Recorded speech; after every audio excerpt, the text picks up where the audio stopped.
up at night, yeah. Make all the demons quiet, yeah. We were built to thrive, yeah. I think that we've all had enough. What keeps you up at night, yeah. Make all the demons quiet, yeah. We were built to thrive, yeah. I think that we've all had enough. Yeah, I think that we've all had enough. Sick of dealing with the old plan. They know that we're calling it wrong.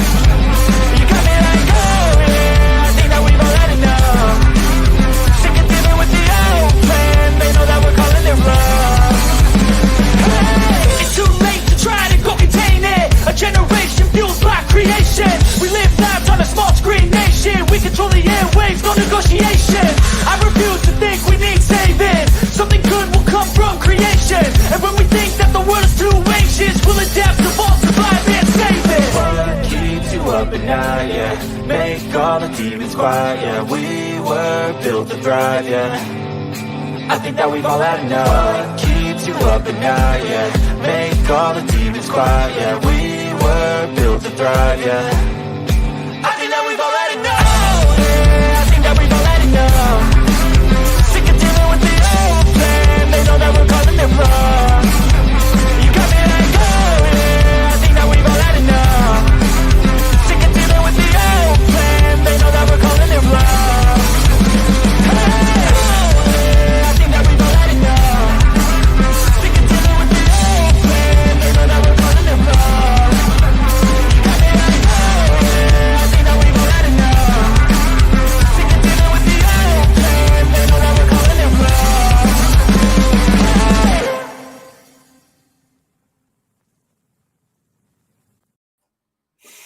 Good evening, everyone. Welcome to Sovereign Soul Unchained Mind. How is everyone this evening?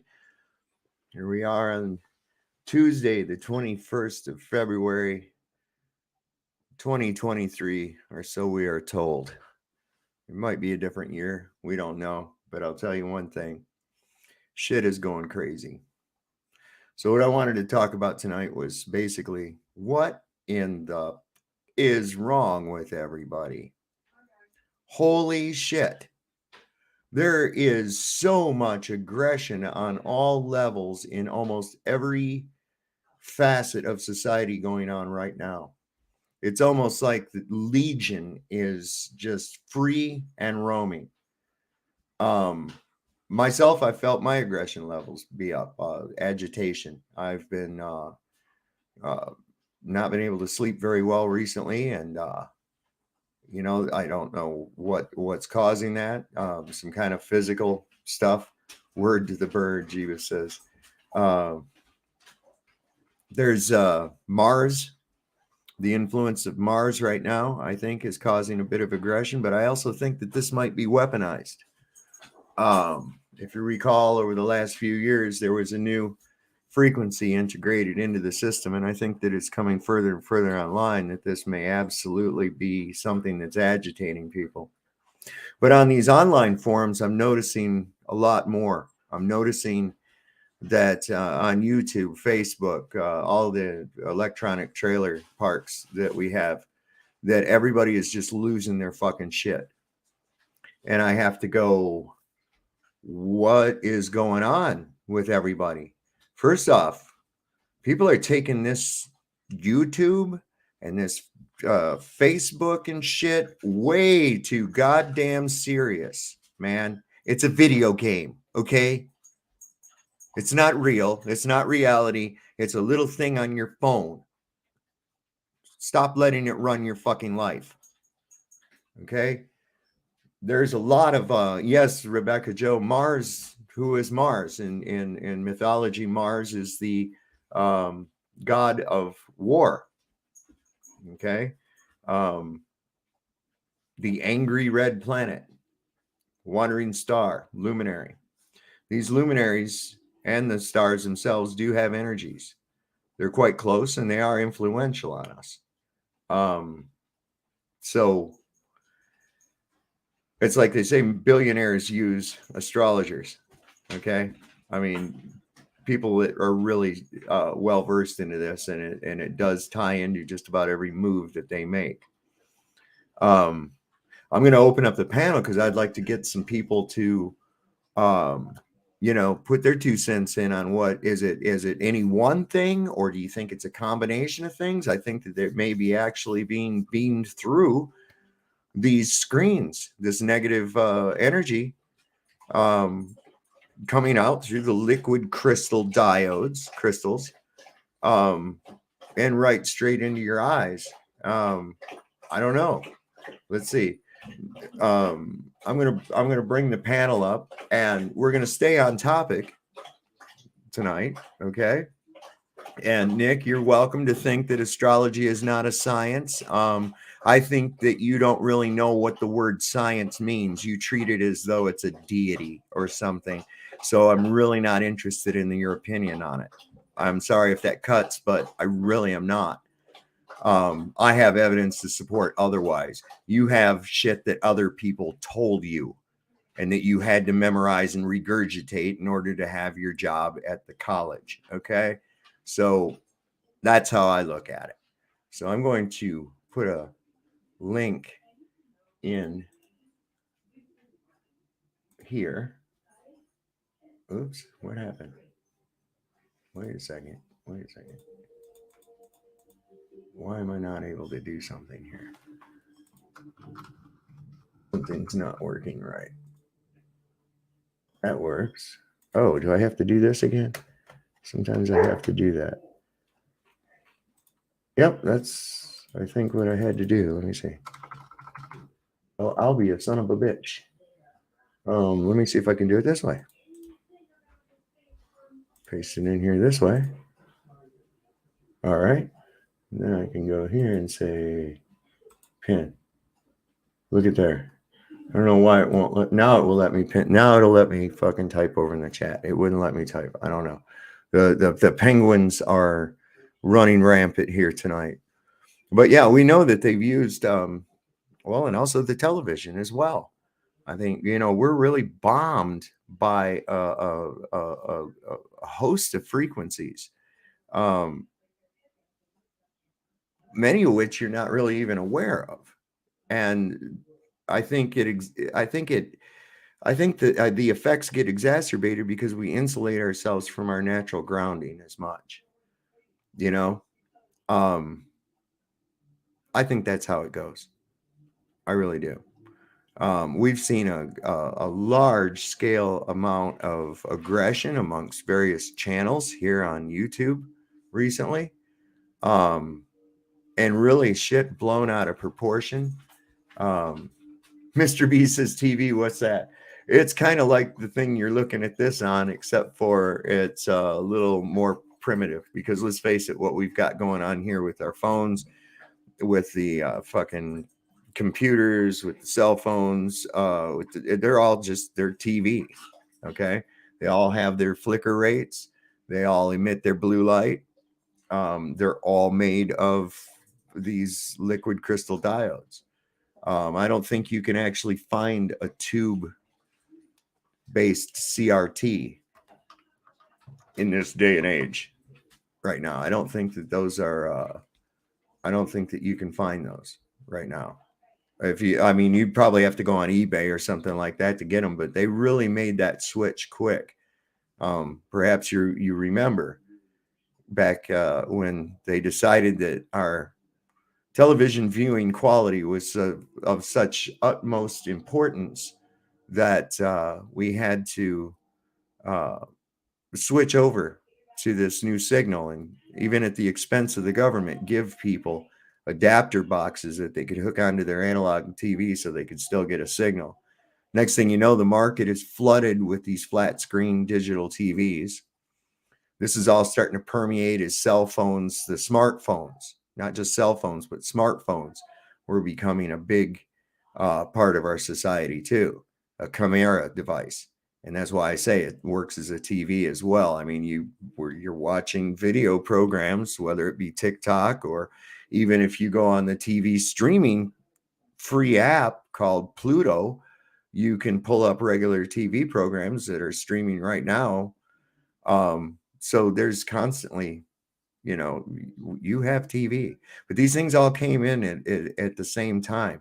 And what I've noticed is over that time is that the stupidity level, or I guess that's the best way to put it.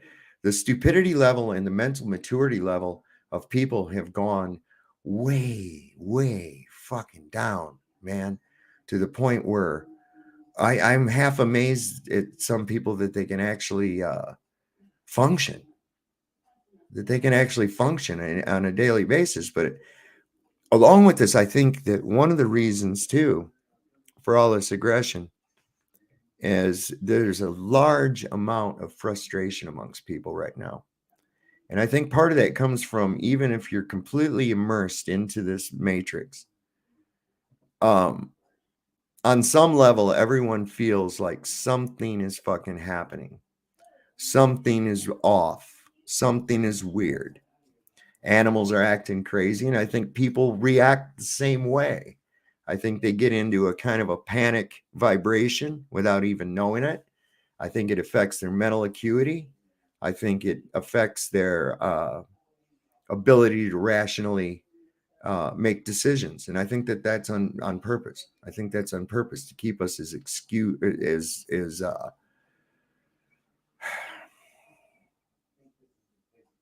excluded from our higher selves. I think is the most important, not giving us time to think. And this is what I've noticed is just over this whole time when I started noticing OTW, hit that link and come on up, brother. It's all been coinciding with this. And now we've got, it's like they've pulled out all the stops on us.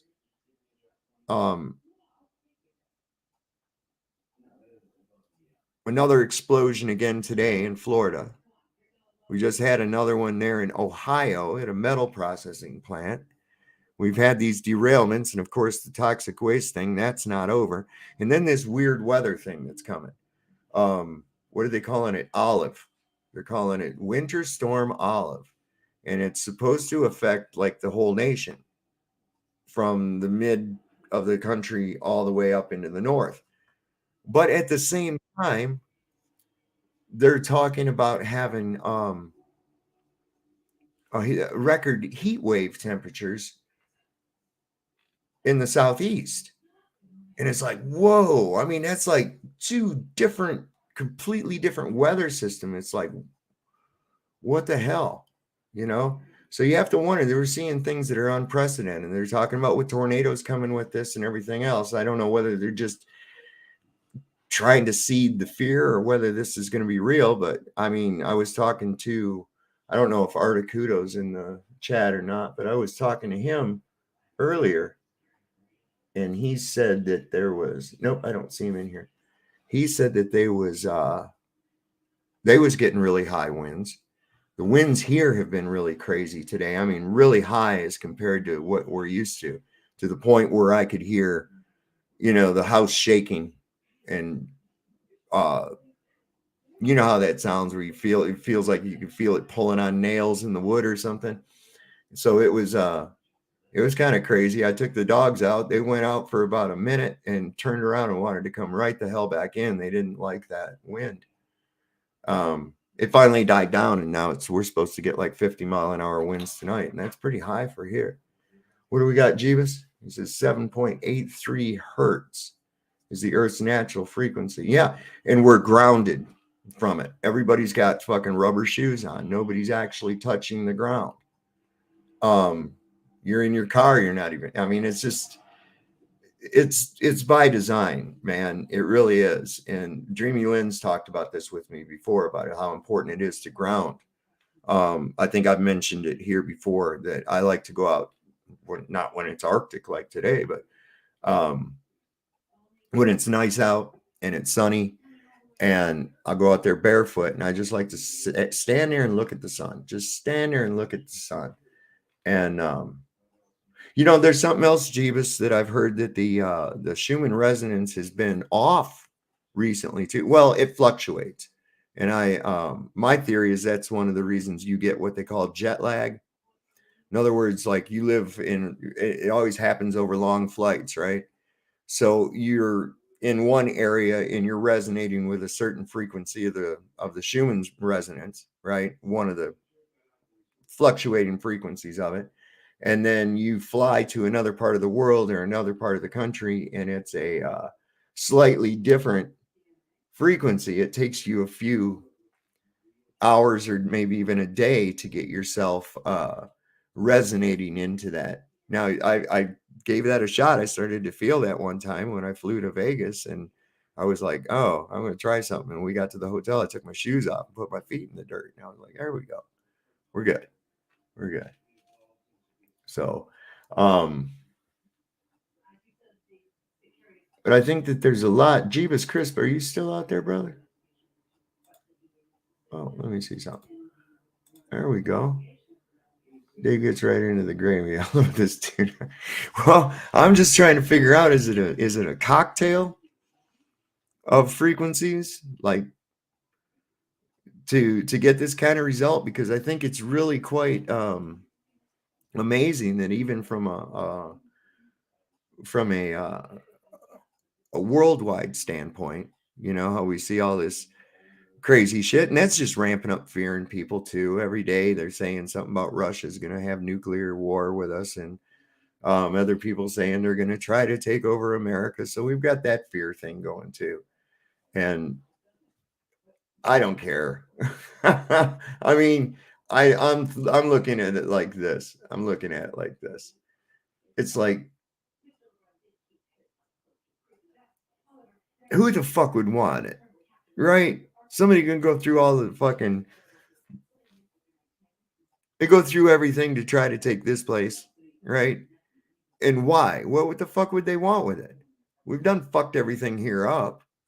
I mean, it's just worse and worse every day. Who the fuck would want it? You realize it would be a burden. It would be a burden to have. Think about that. It wouldn't be a blessing to anyone, that's for sure. So what else we got going on here? Oh, there's another one wanted to not be here. That's cool. So Jeeves, go ahead. Now hit that link and come on up for a minute, man. I wanted to ask you about some shit going on down there near you. About some of this chemical spill shit, and how come they're attacking Ohio? What'd you do to them? I know that Ashland runs that river runs right by it. Maybe you got something to say about that. You've given me some video before showing some crazy shit, looking like it's snowing and stuff, and it's not. It's just some kind of fibrous material landing on people and shit. And it's like, good God, man. I mean, it's like we're under attack from every level, psychologically, physically, geologically. It's like there's nothing we can do about it at all. Oh, you got to get up super early.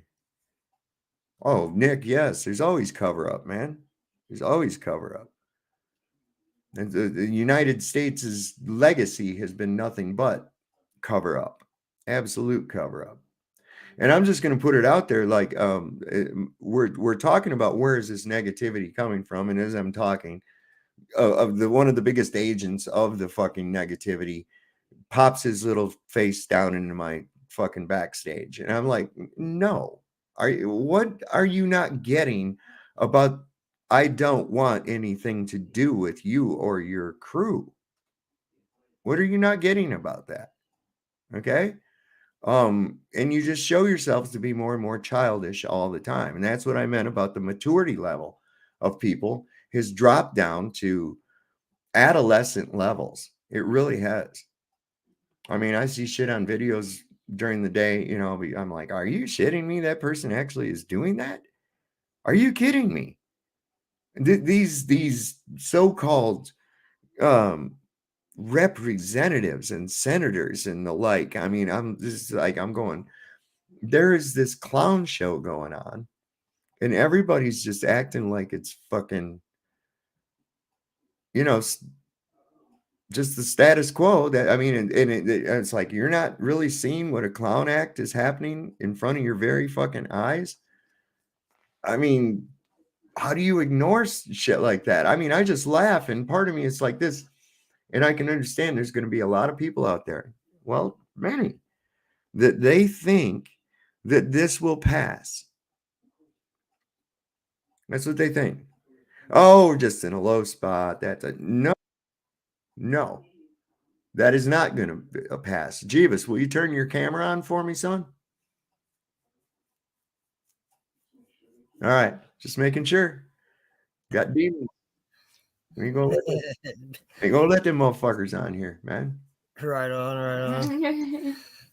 Yeah, that's crazy, man. Shouldn't have to worry about such petty shit. And over what? Where did it start? Where exactly did it start? Because someone acted like an asshole not once, but twice, not 3 times, but 4 different times. And when I agreed that he acted like an asshole, that made me a target? Fuck you. Yeah, well, now he gets to enjoy being a target on other channels, and I'm sure other saw channels that. catch on as well. It's like a fire, you know what I mean? I saw that, man. And I was like, wow, man, wouldn't it be just better to go and do your thing? You know? That's the thing. He has no thing left. He's already pumped out everything he's got. So he's resorted to what a lot of what I would call troll channels are doing. And hey, let's not make it about that, though. You know, I don't have much time. No, it's just a good example, though, of how that just keeps exacerbating itself. You know, it's like, and I look at it, and there again, I have a very analytic mind, you know, and so I look back at it and I go, okay, now how did this whole thing start, and why has Paul got such a fucking problem with me? And I have to go, wait a second, it was Zetetic that got pissed at me, Right. and then went on to Paul's show and decided to talk shit about me, which for some reason made it Paul's problem, which there shouldn't have been a problem. I mean, if you disagree that you acted like an asshole, you can go back and watch. You did. So there's that. Am I going to say you didn't? No, of course I'm not. So he went on there, and so somehow that made it Paul's war. And then Paul comes and then wants to start engaging in all this childish fucking bullshit, restreaming people and talking shit while his little band. And then this is what I find so fucking funny. I can't help but wonder whether Chile may be behind some of this. You know, I don't Bring know. his name up a lot lately, and I you know, I think it's poking at us though because they know we reached out to him. And yeah, they know we reached out to him, and I see a lot of people in his chat. They're these chili suckers, as you call them, saying things. I mean, they're stooping to a grade school level here, like saying things that they think is like gonna somehow come between Sarah and I, which we've been together for 7 years, and it'll be a lot longer, you know. But they don't understand what real is, and real recognize real. You know, you say that all the time. That's how we met up. You know, I didn't agree with half the stuff you were saying when I first tuned in because you were talking about Chile and stuff, but we did see it for ourselves, and once we saw it, it was like we couldn't unsee it, and then the inevitable happened. And he was like, hey, I wrote this affidavit out for Sarah, and I'm going to have you go get it notarized, and I need her to sign it. And I'm like, whoa, wait. what? Does this have something to do with our court case that you're supposed to be helping us get going? And come to find out, no, he hadn't taken one step forward in doing the things he said he was going to do. It turned into me, mine. And that's what these other guys are about. It's all about them. I was saying earlier, have you ever seen the movie called The Prestige? It's got I have. Yeah. Christian Bale. So these two rival magicians, these illusionists, are battling it out, right? Because one dude pissed the other guy off pretty bad. Yeah. They're just rivals, like arch rivals. This dude comes into the other guy's magic show, and he sabotages it, right? Causes the dude to like break his leg or something, and then he strings him up, by a rope, and he's like, there's much more magic going on across the street at the Pantages, right? That's Paul. He goes on these other streams, to converse with them about whatever their topic is, and then it ends up somebody disagreeing with him, and then all of a sudden it's just mayhem, pandemonium. He's trying to, he's like the Highlander of YouTube, right? There can be only one. I know. It's like, look, knows the shit that he knows. Does he not realize how many thousands of channels are actually on this platform? Oh man, and how many millions of subscribers they have. Oh my God. I know. I mean, it's like, what the fuck? 1,000 people is not that many when it comes to this platform.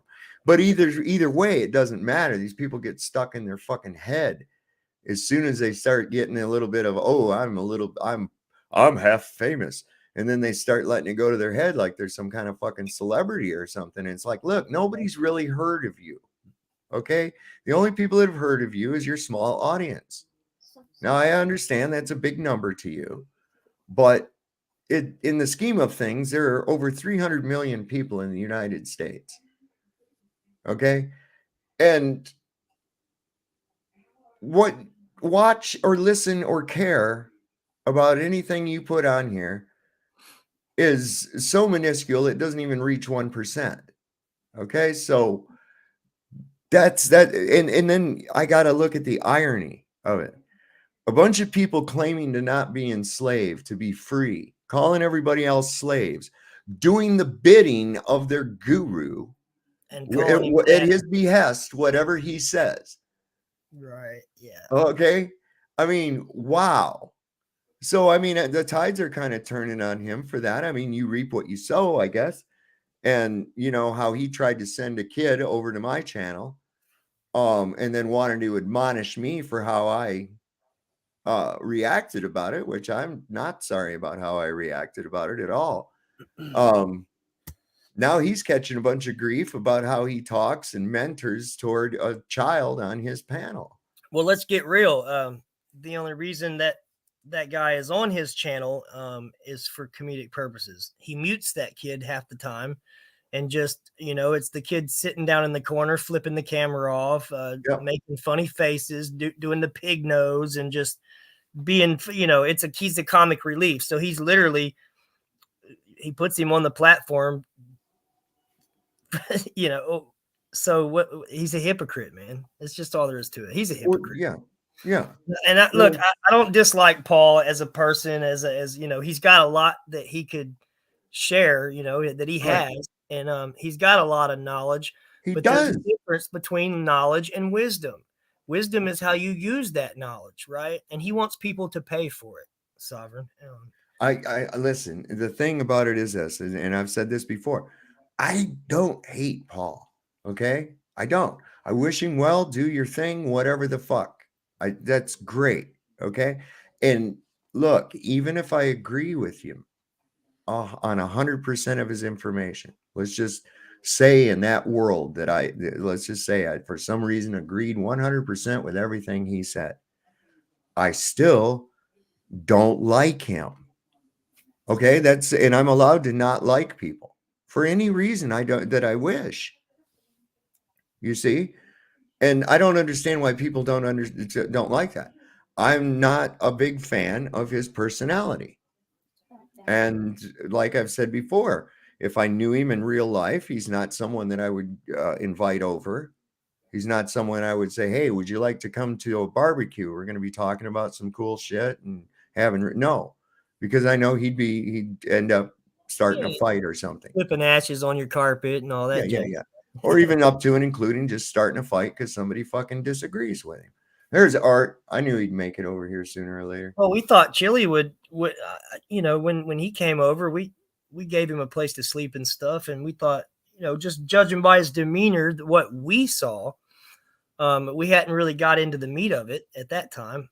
We didn't know much about the guy. We later heard stories about how he was throwing trash on someone's floor and just using their house as a garbage can, basically. And I can honestly contest to that. He wasn't a very good house guest. He disrespected us in our own home. That was the first red flag. I didn't like the guy from day one. I put up with him because Sarah had hope had hoped that he was going to do all the crap that he said he had the capability of doing, which he didn't. Found out later that he had a couple guys that he had to do stuff for him. So he put us in contact with those guys, and then turned out those guys didn't know what the hell they were talking about either. Sarah represented herself in court and did a better job.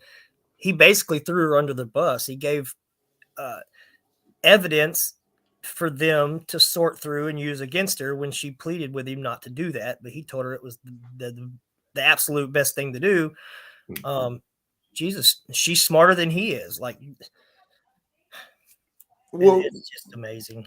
This is what people, and this is what comes right back to what I was saying, is that people take this fucking YouTube and shit way too goddamn serious, man. They do. They really do. Way too serious. And it's to a point where I see there people, they come in and their only purpose to be here. It's not to share information. It's not to learn anything new.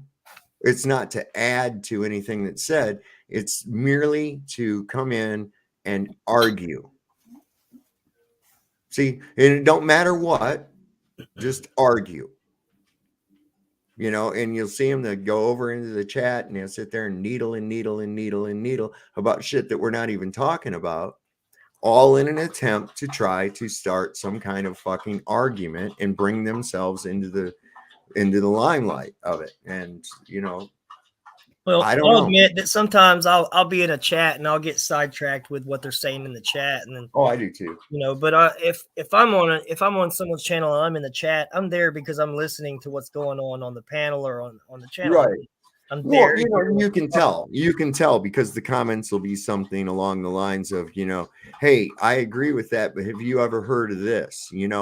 That kind of thing, right? Because then they're engaged, right? But when somebody wants to come in and say something completely random off topic,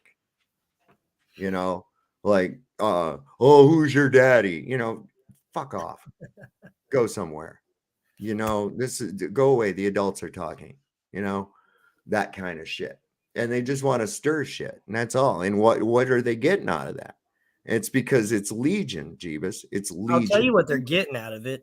What they think they're getting out of it is their daddy is going to pat them on the head and tell them what a good boy they were, and maybe even say their name on his panel so that they can have that little moment where their little face gets flushed and they feel like a little giddy schoolgirl because someone acknowledged them. Got to watch out for this little smart ass Canuck, fucking OTW. Right after I say people coming in saying random shit, he puts that in there. You dick OTW. That's all right. I'll get you, bro. I'll get you. Yeah, you can. I mean, just the mentality of some of these people, like Sarah's paintings are garbage, or Sarah reached out to another man. How does that make you feel? And just like, whatever, dude. Come on, man. What they don't realize is that my girl is right by my side at all times. She's right here with me. We work as a unit. Jeebus Crisp is not just me; it's Sarah too. Yeah. We share an email. We share our YouTube.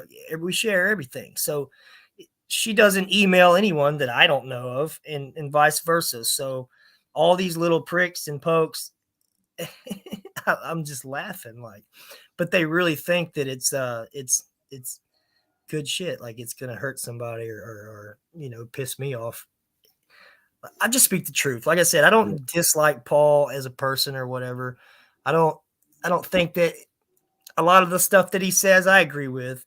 But then it's this petty stuff that I hear him talking about that I get, But then again, I don't have to tune in. I do it every once in a while just to see if there's anything being shared that's of use. And lately, it has not been anything. Well, no. It's just been restreaming this guy and restreaming this person, and it's give me a freaking break. It's like, get on with your whatever it is you do over there, and leave everybody the fuck out of it. Nobody cares. Especially that's what I try to figure out. What kind of a lowbrow mentality in the events that I just sequenced about Zetetic Princess having a fucking problem with me. He's the yes man. He's the You know? yes boy. He's like the hype man on Paul's channel. Well, he was the only one that had a problem with me. And so then he went over into fucking the Jailhouse stream and decided to start with airing his shit about me, get everybody all fucking fixated against me. And he hasn't said shit. He hasn't said shit. They sit around and talk about politicians. It reminds me of exactly like a little small country in the Middle East that does the exact same fucking What are they thing. doing? Yeah, they're campaigning against you. Like they're doing the exact same thing that these people that they claim are demons and demonic are doing. And they don't realize they're displaying the exact same behavior. Exactly. So it's hypocritical. It's knee-deep hypocrisy. What's going on out of this world news? Dude, what do you have against snowballs? I don't like fucking snow of any sort whatsoever, bro. I grew up in Michigan. I got my fill of snow. I don't ever want to touch that shit ever again if I don't have to. We just say around here, we say don't eat the yellow one. I'm almost jealous to hear you say that. Why is that? Oh, because I got tons of fucking snow here, man. I wish I was in fucking Florida. I'm not in Florida. I'm in Virginia. We get a little bit of snow, but we haven't gotten shit this year at all. Wow. See, rub it in while you're at it. Well, it's also not good too because they rely on a certain amount of a snowpack here. This Shenandoah Valley is a very agricultural dependent area. In fact, during the Civil War, it was known as the breadbasket of the South. That's why Sheridan burnt the shit out of it. OTW. When I first we're in a snowstorm right now. Oh yeah, in Florida?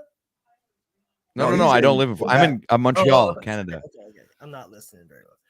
It's all right. Yeah, well, I didn't mention it. I'm tired. I've had a rough day. We're gonna have a rough one tomorrow. It's gonna be a long day, and I just wanted to come on for a minute. But yeah, the snow thing gets played out, dude. When I first came to Ohio, I had seen snow maybe once. Lived in Texas, Louisiana, California, most of my up till the end, and I rode up here in the back of a U-Haul truck, right, with my brother and my little stepsister, and when we got up here, they pulled the hatch up and it was snowing. It was just snow everywhere, and there's my cousin on a dirt bike, like, "Come on, get on, let's go." I'm like, I was overwhelmed, right? Thought it was the most beautiful thing I'd ever seen. 10 years later, not so much. I fucking hate snow. I like driving. That's about it. Yeah, I've had 45 years to be exact, of every winter it's snow and always snow, and it's just snow all the time, except for the summertime. Around here, they like to tie ropes to sleds and tie them to the back of four-wheelers, Yeah, but I mean, I've done that, been there. I mean, it's boring now. Can we get 12 months of summer, please?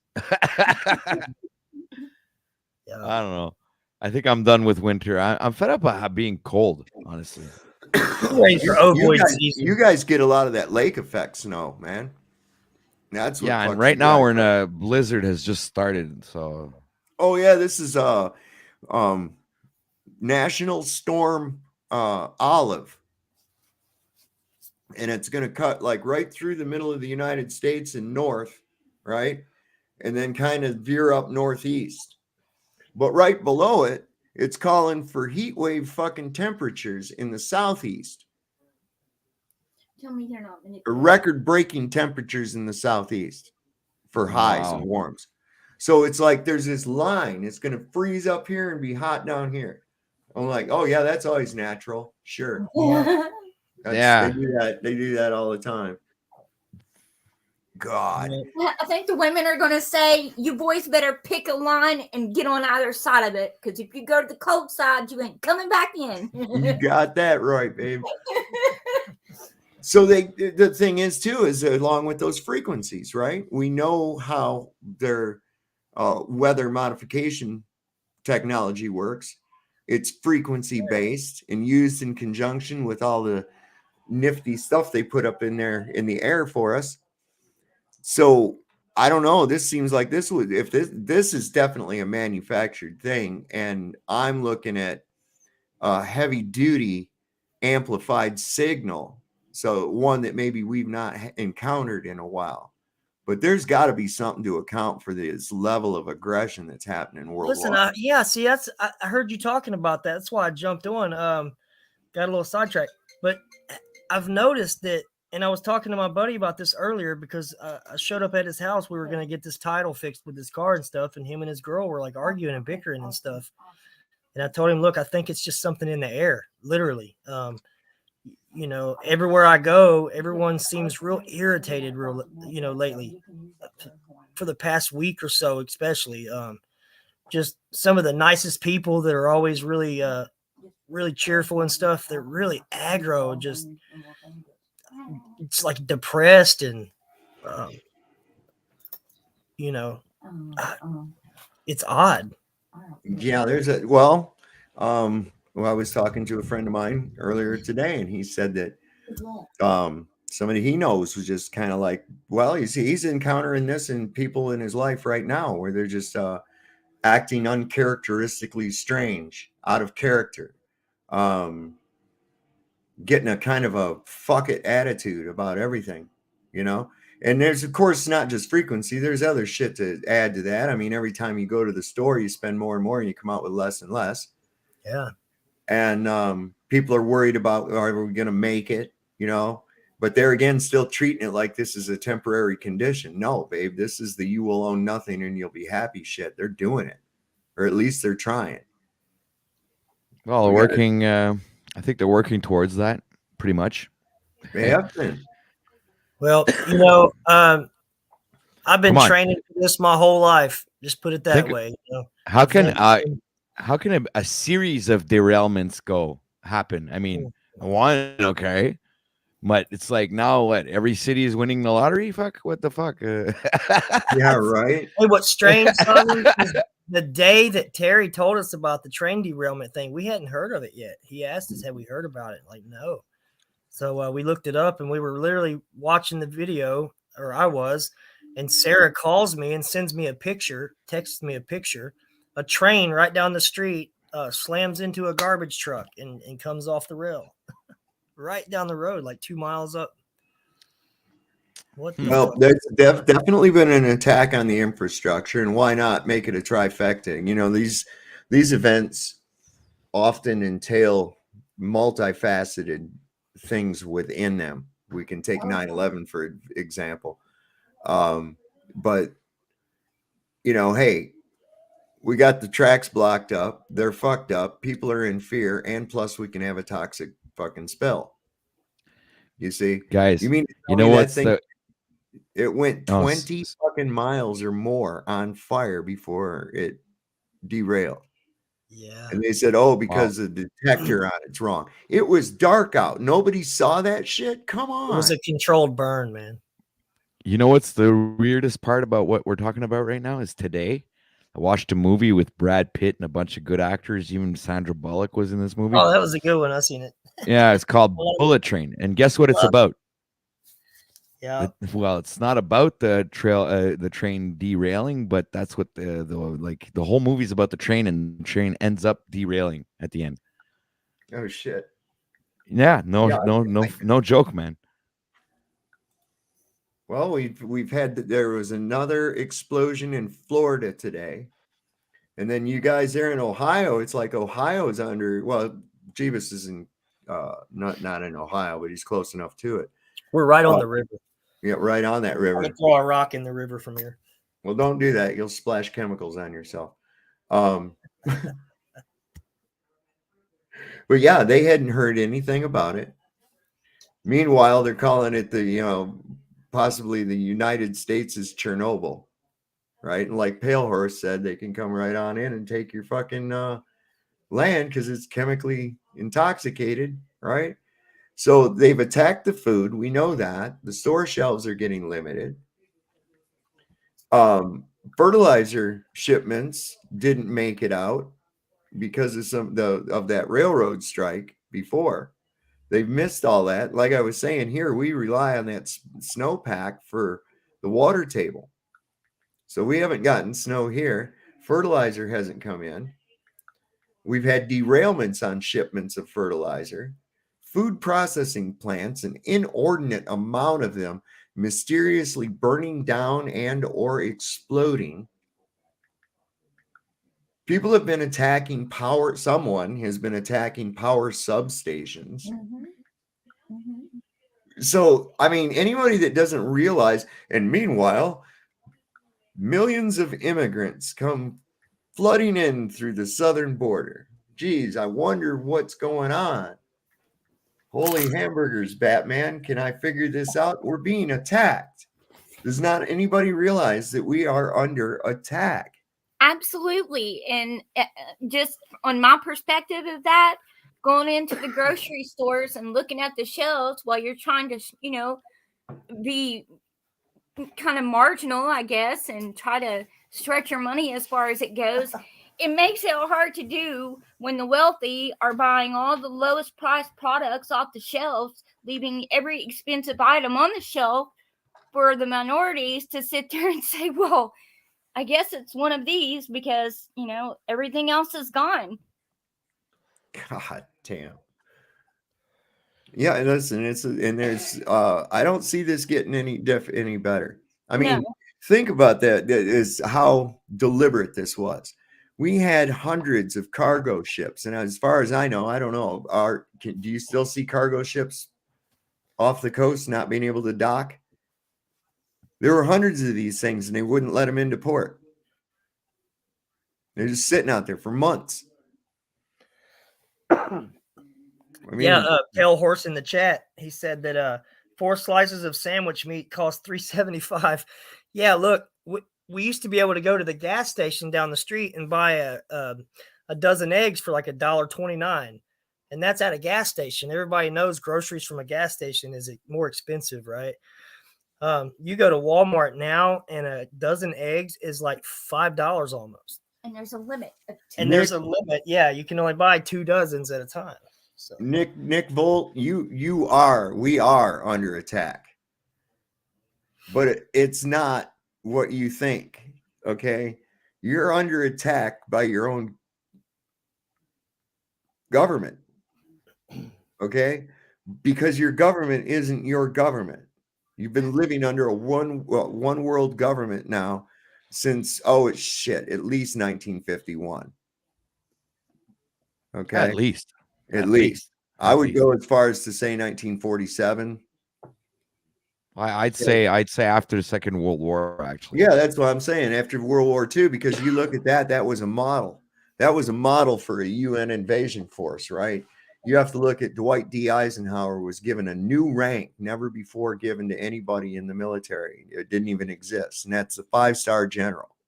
Okay, and this put him as supreme commander of the Allied forces. This is a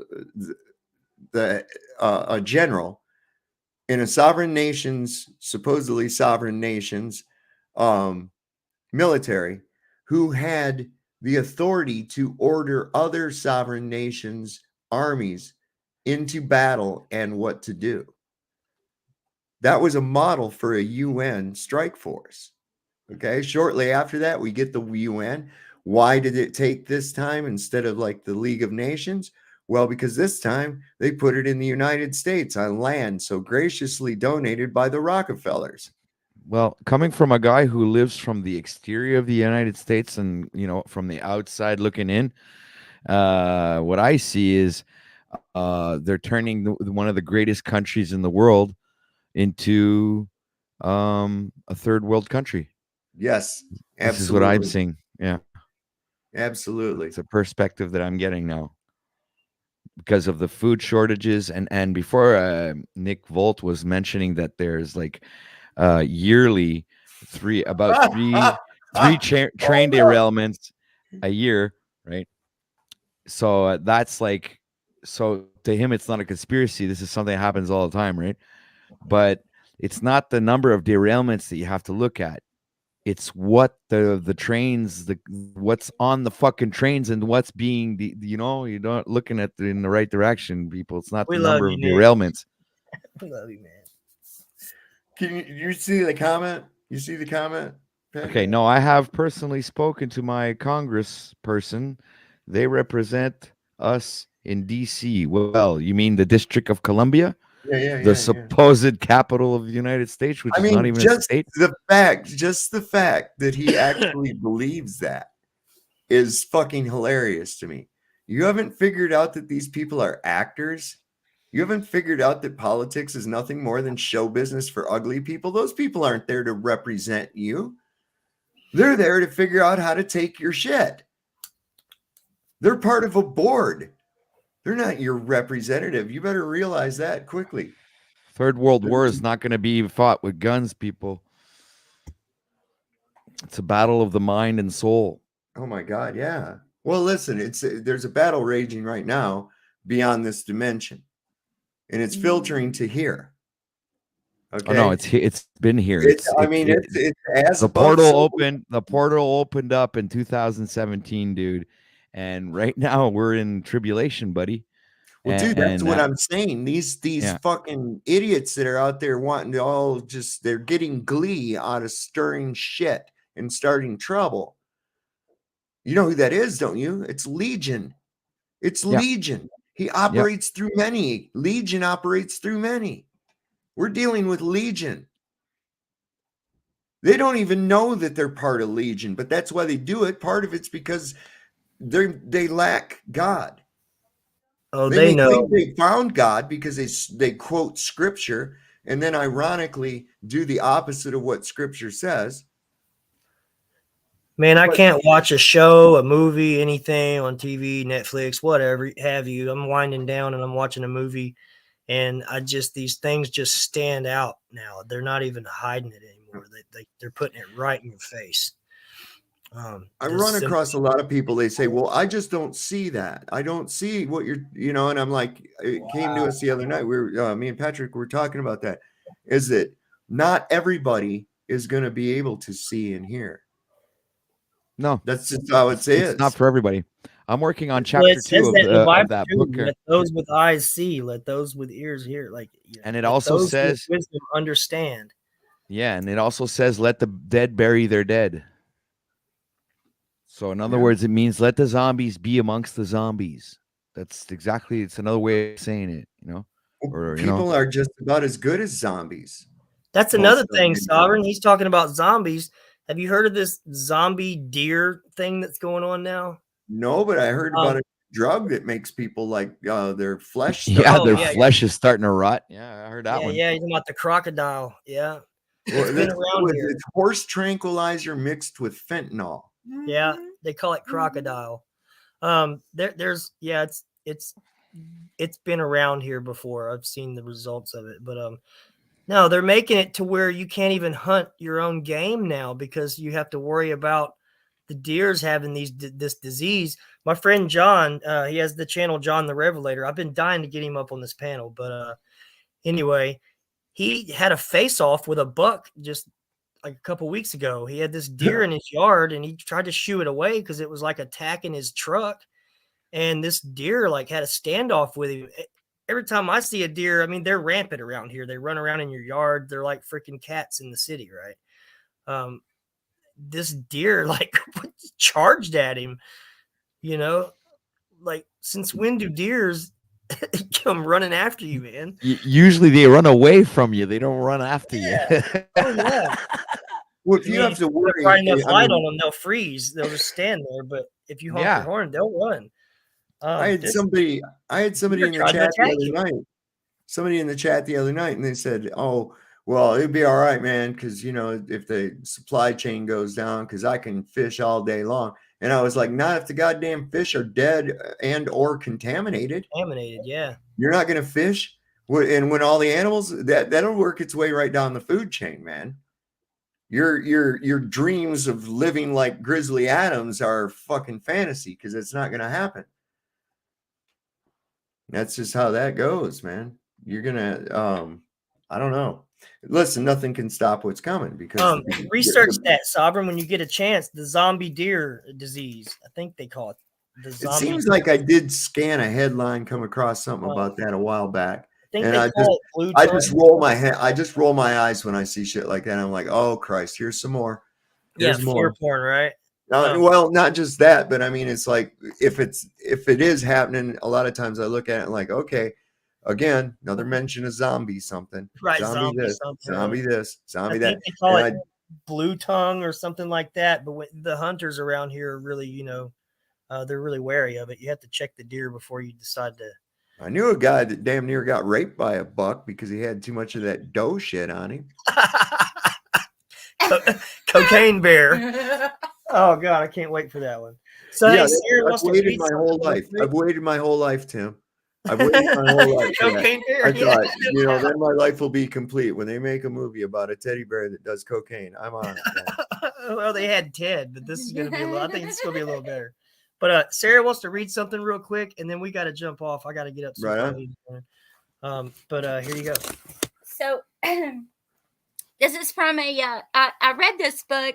A good friend of mine, I was a receptionist for, we did portraits through Portraits USA, and I traveled with her for a good bit, and I read this book. This was given to me by my supervisor. It's called Think and Grow Rich, and it was by Napoleon Hill, and this has stuck with me since then. This is one of the excerpts from the book. It says, if you think you are beaten, you are.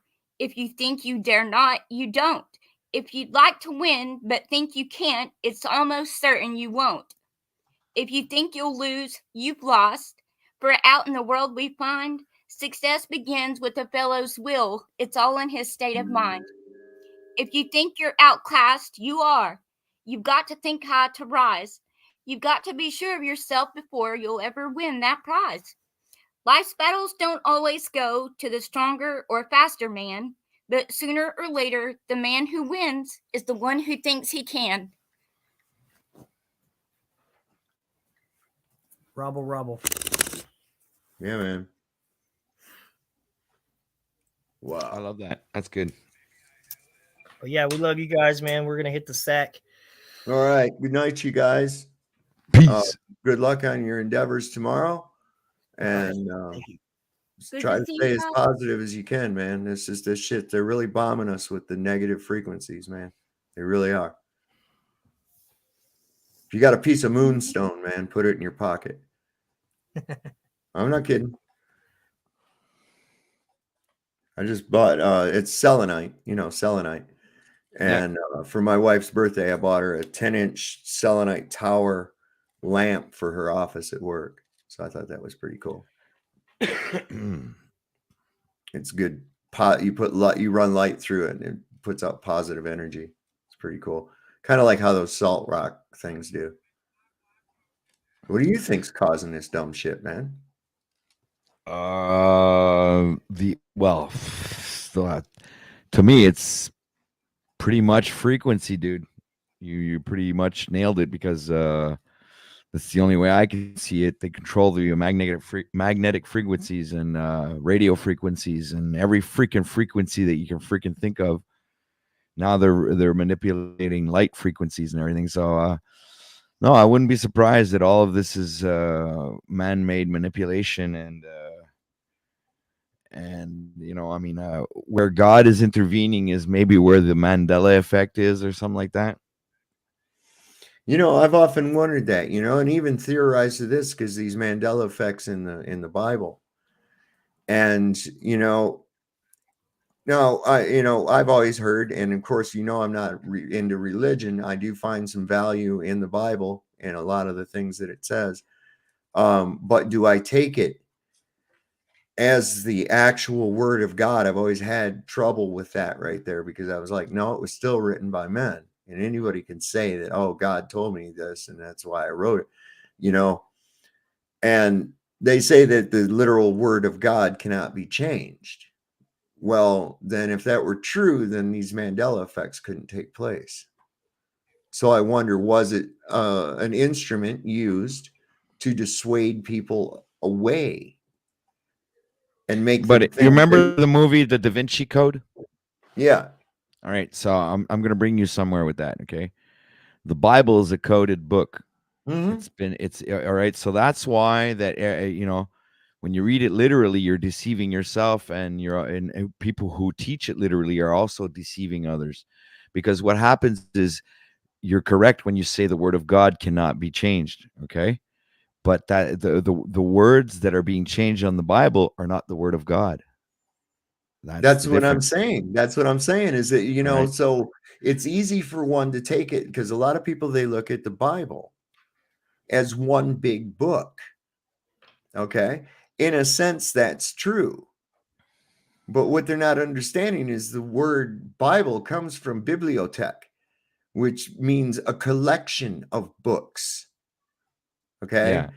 Written at different times in different cultures by different people, and picked and chosen over thousands of books by the Council of Nicaea, and then further reduced to the 66 books that we have today in the King James Bible. And this is what I found very speculative. The people that translated it, John Dee and Francis Bacon, who left his hint that he's Shakespeare in the Bible. I forget which book, but I'm wanting to say Isaiah. And I think it's 43 or 46, but just assuming like Isaiah 43. 43 words from the beginning, you come to the word shake. And 43 words from the back, you come to the word spear. These people were into some pretty fucking heavy duty shit. And for a guy like King James to commission someone to translate a book that explicitly condemned the things that he does in his lifestyle, I find ludicrous. I mean, Sir Walter, it was well known of his proclivities.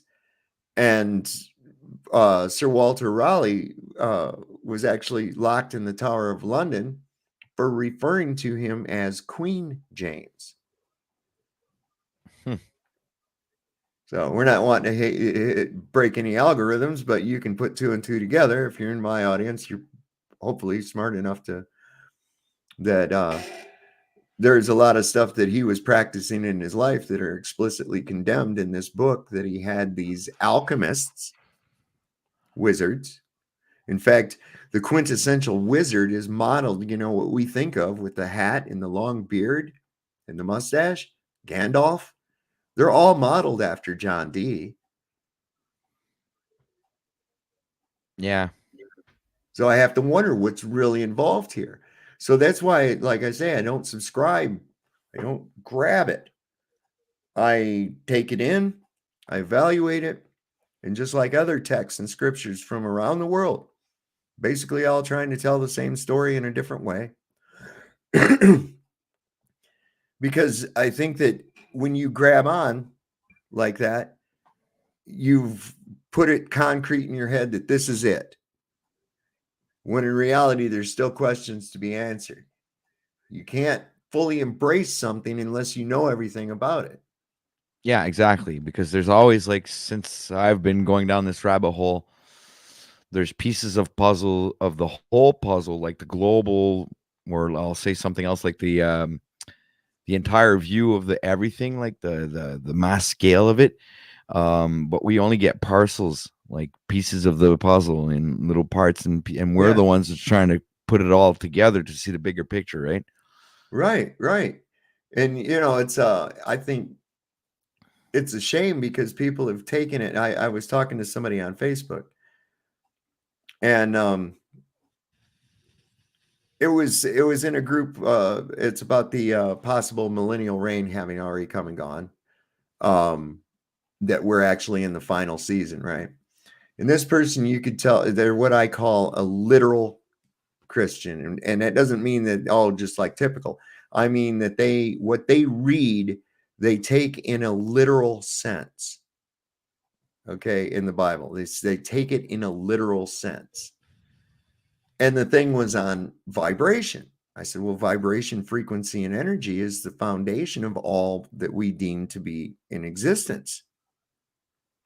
And she says, it doesn't say that in my King James Bible. I said, it most certainly does. She goes, well, I've never found it. And I says, you may have found it, but you didn't know what it meant. In the beginning, there was the word, and I capitalized word. And the word was God. And I put capitalized on God. I said, do you not realize that a word is a frequency? And a divine frequency spoken by the Creator brought these things into existence. It doesn't say he took an ounce of fucking nitrogen and an ounce of this and that and the other and mixed it up in a test tube and said, now I've made light. Did he? No. What did he say? He said, let there be light. And there was. And you know what's really, when you think about sound and how you can use sound to either destroy things or create things. Nick, if you keep fucking trying to instigate bullshit, I'm going to kick you out, man. Go ahead. Make this stuff up. What do you say? Oh, now you got me curious. I'm going to go read his comments. He's the one I was talking about earlier. One of them that I was talking about earlier. Their only purpose to be here is to fucking argue. He thinks that because he's a professor of physics at some university in California, that makes him the fucking intellectual king of the world or some shit like that. I don't know what it is. Yeah, but it's okay if he keeps believing in the illusion that he lives in. That's all right. Yeah, well, yeah, that's what I try to say. I keep advocating that we live in a simulated reality and that we're fucking in a scripted one on top of it. And, everything's meant to happen. Everything has already happened, and we're just here to experience it and be witnesses of it. That's Nick, it. Just, go with the flow, man. This is what I'm talking about. Your little petty fucking bullshit. Do I actually think that some being spoke a fucking word? No, I don't. I think that the sentence is to convey the idea of the vibration and thought necessary to cause the creation. What is wrong with you, dude? This 3D realm is really light. I'm getting really tired listen of to your this. little petty Annie bullshit, Nick. Listen to really this, Sovereign. Check this out, okay? This reality, this 3D realm that we live in, is just the speed of light slowed down to physical form. There you go. You want some physics? Figure that one out, man. Make an equation with that one. No, you're not an authority on physics. You think you're a fucking authority on physics because you memorized a bunch of bullshit and then didn't even analyze it.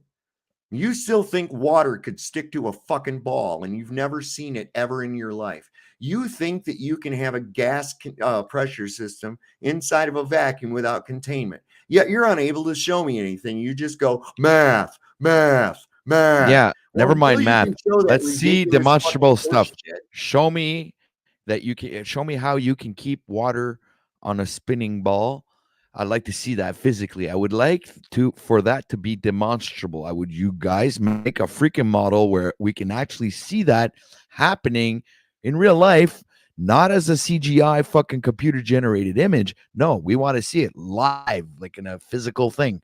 Oh, okay. So it is possible. All right, fine. If you show me a spinning ball with water on it, land, the whole thing, and you guys can reproduce that environment and make it demonstrable, then I'll believe you guys. I believe you guys. I swear to God, I'll be a globie. And they get so goddamn mad about it and shit. And it's like, wait a second, I don't care what you say about all your fucking mathematics and shit until you can prove that. Yeah. Until you can prove that that's all well and good. With all the technology we have, over 100 years, you guys, or even more than that, been pushing this stupid globe thing.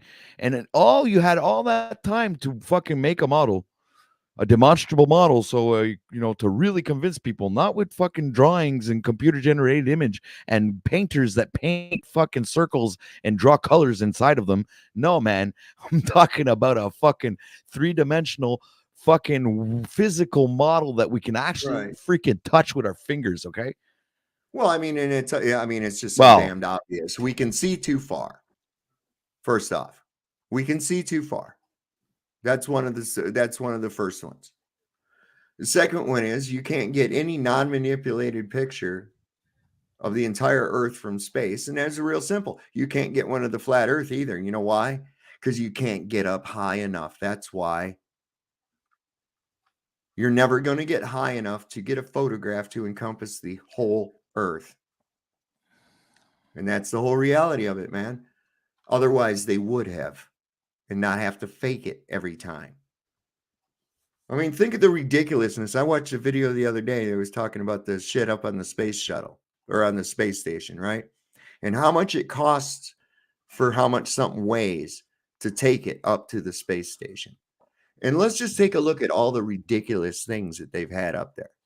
They've got about 7 different fucking guitars up there, an oboe, a saxophone. I mean, what, they got a whole music studio up there? Do you realize how much it costs to send one guitar up to fucking space? Give me a goddamn break. Send up some plushy toys. Oh, and let's not forget, Super Bowl sweaters and shit like that. We're not in a critical environment where supplies and shit are important. No, we'll just take guitars and a fucking drum set and whatever the hell else up there. Get the fuck on with that shit. People believe that. They don't run any kind of logic through their brain at all. They go, oh, well, look, I saw it on that camera. I saw them there and it looked like they were floating. Couldn't you see that girl's hair sticking up in the air? Yeah, like you've never heard of spray net, you dumb fuck. The hairspray, it's called in English. They got live feed from the space shuttle brought to you by Aquanet, the official hairspray of NASA.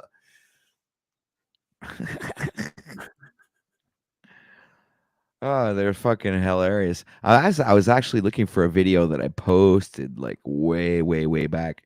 I wonder if I can find it. Hey, Nick, that's a stupid fucking question. That really is. I have a speaker right here next to me. You know what? It's not a globe. And there's a resonance and vibration coming from it. So what the fuck are you talking about? This one right here, OTW. Hold on a sec. Let me check. Oh, please explain how it is that we detect Schumann resonance without the Earth being a 3D globe. Why should we explain it? You explain it. You're the fucking expert.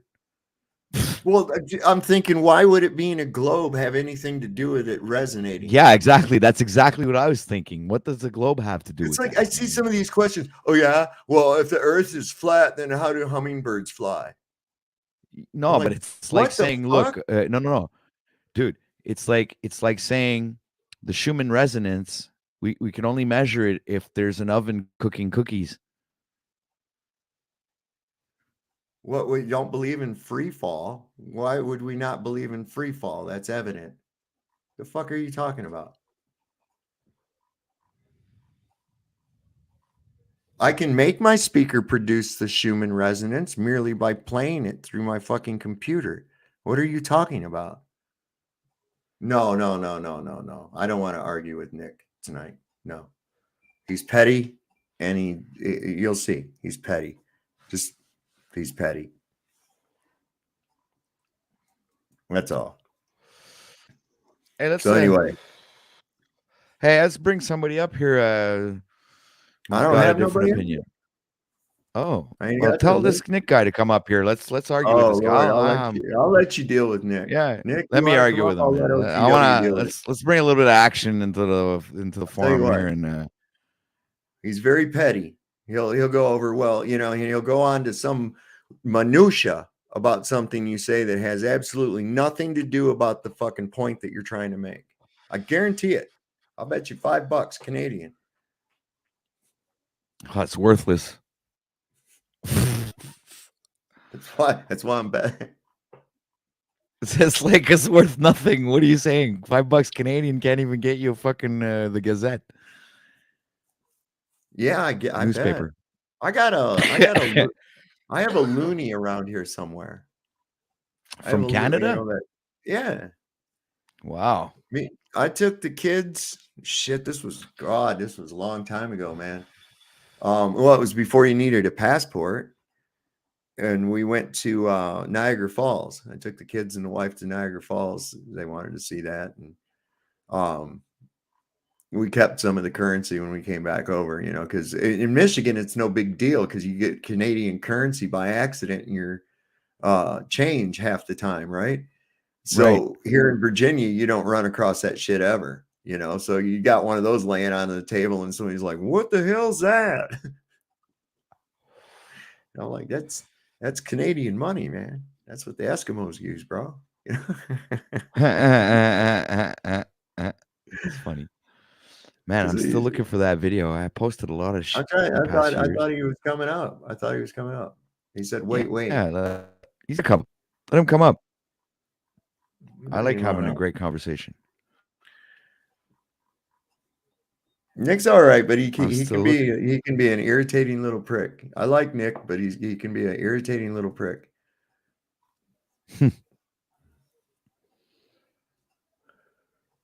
That's just how we roll, man.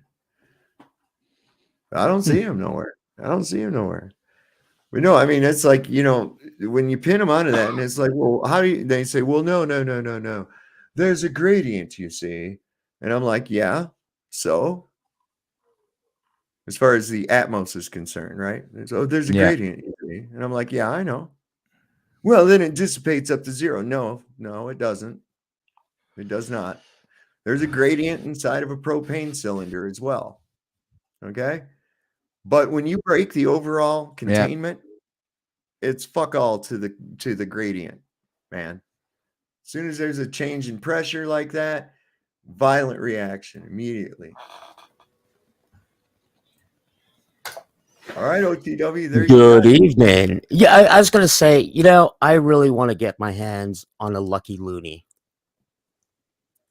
I just haven't been in Canada in such a long time. You're not allowed in Canada, Nick. No, I'm just kidding. Oh, no. Canadians love us. But us Canadians love Americans? We do? No. I guess we do. Well, I guess my type of American. Oh, my goodness. No, so no. What I was saying is, in order for the Schumann resonance to be a real phenomena, one must have a global Earth. Yes. Now, technically, your speaker is, well, I guess, okay. So, yeah, it is a vibrating membrane, but the problem is, no, your speaker could not produce such resonances. When you get to those sort of low frequencies, very low frequencies, and even ultra low frequencies, the physics tends to get a little bit dodgy. Yeah, but they don't use speakers to produce these frequencies. HARP don't use speakers to produce their frequencies, dude. Well, no. The Schumann resonance is a phenomena which is produced by Earth. Okay. Oh, sorry, Angela, baby Carson. I wasn't ignoring chat. I was just looking for a video.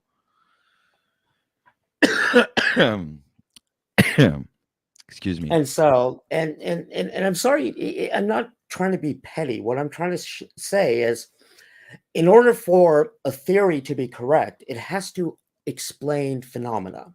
So, and that's why I was sort of becoming a stickler on this point, because, yeah, in order for one thing to be true, it has to be explained by this and cannot be explained by this model.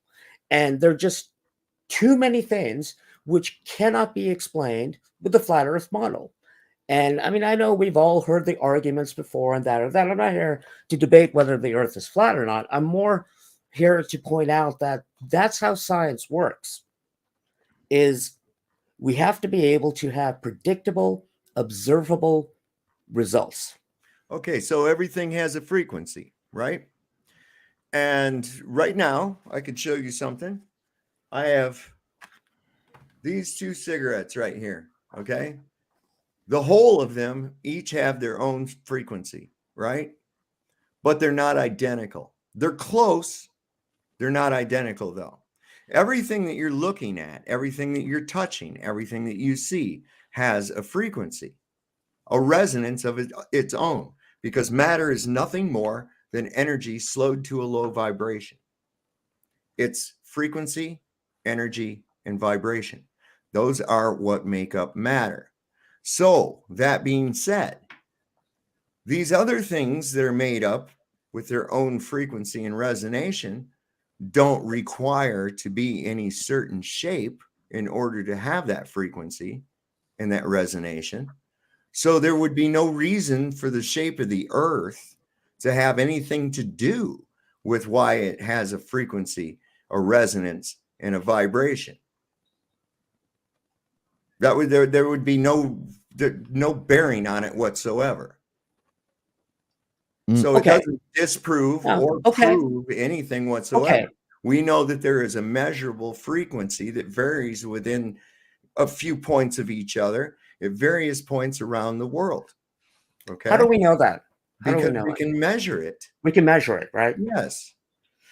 And so you believe in the principles on, how to take those measurements, obviously. No, listen. How they take the measurements is not even important.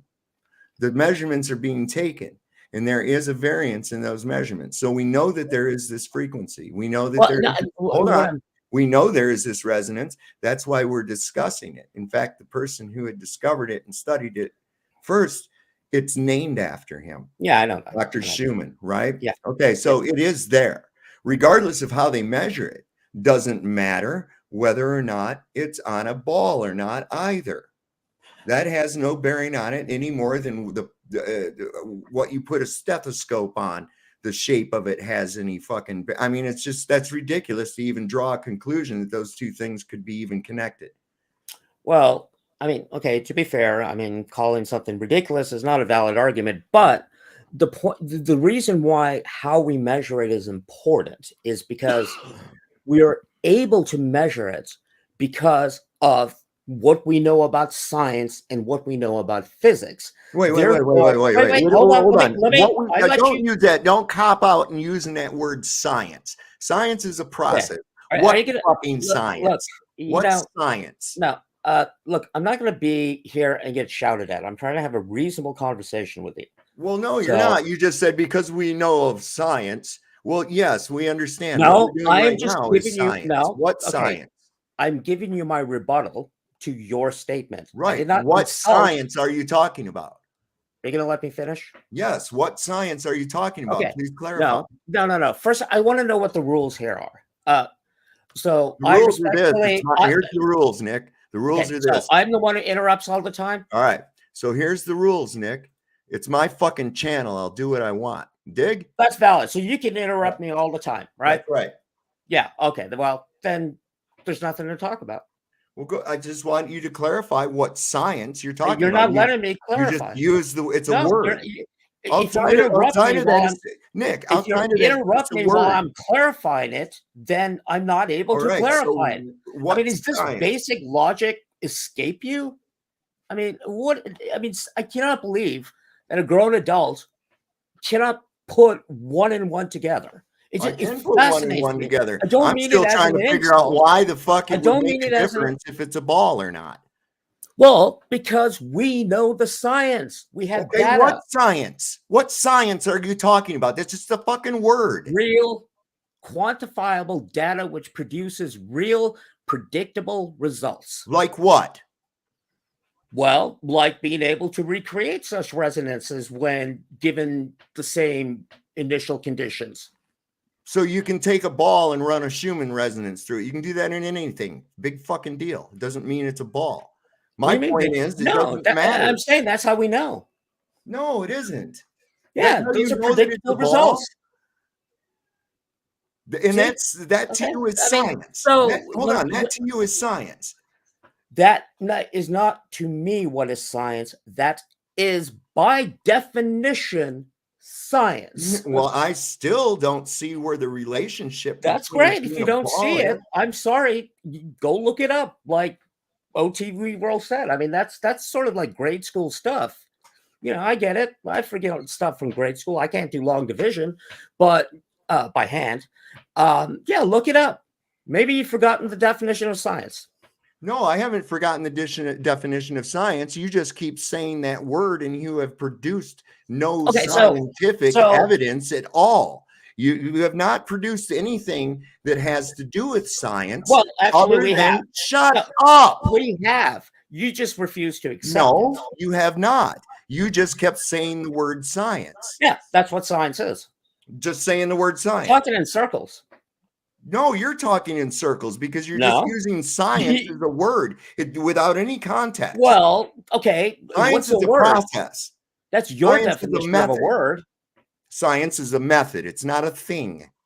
Well, the philosophy of science is a thing. So yes, I'll agree. I'll give you that. If you want to be that detailed, the practice of science is a method based on the scientific philosophy. Okay. So what grade school shit is it that you're proclaiming would indicate that it has? Do you accept that as the definition of science? No. I'm confused. Of course you are, because you fucking interrupted. No, I'm asking you, do we agree on that that is the definition of science? Yes, I am. Okay, great. So now give us We're on the same page. Give the information that the scientific method fucking produced. You don't say science. Yeah. What is it in this science that indicated that it has to be a fucking ball? It couldn't be anything else. You ruled out every other fucking shape whatsoever, right? No, you went on the assumption of a ball, and that's the only thing you looked at. I already know this. The thing is, in order for the theory to be correct, it has to be somehow, in this case, disproven. Like, for example, shadows. Right. Shadows. Right. It's not about saying, okay, let's look at it a different way. It's not. Let's start from the beginning. It's not necessarily, let's say, we're trying to show that the world is a globe.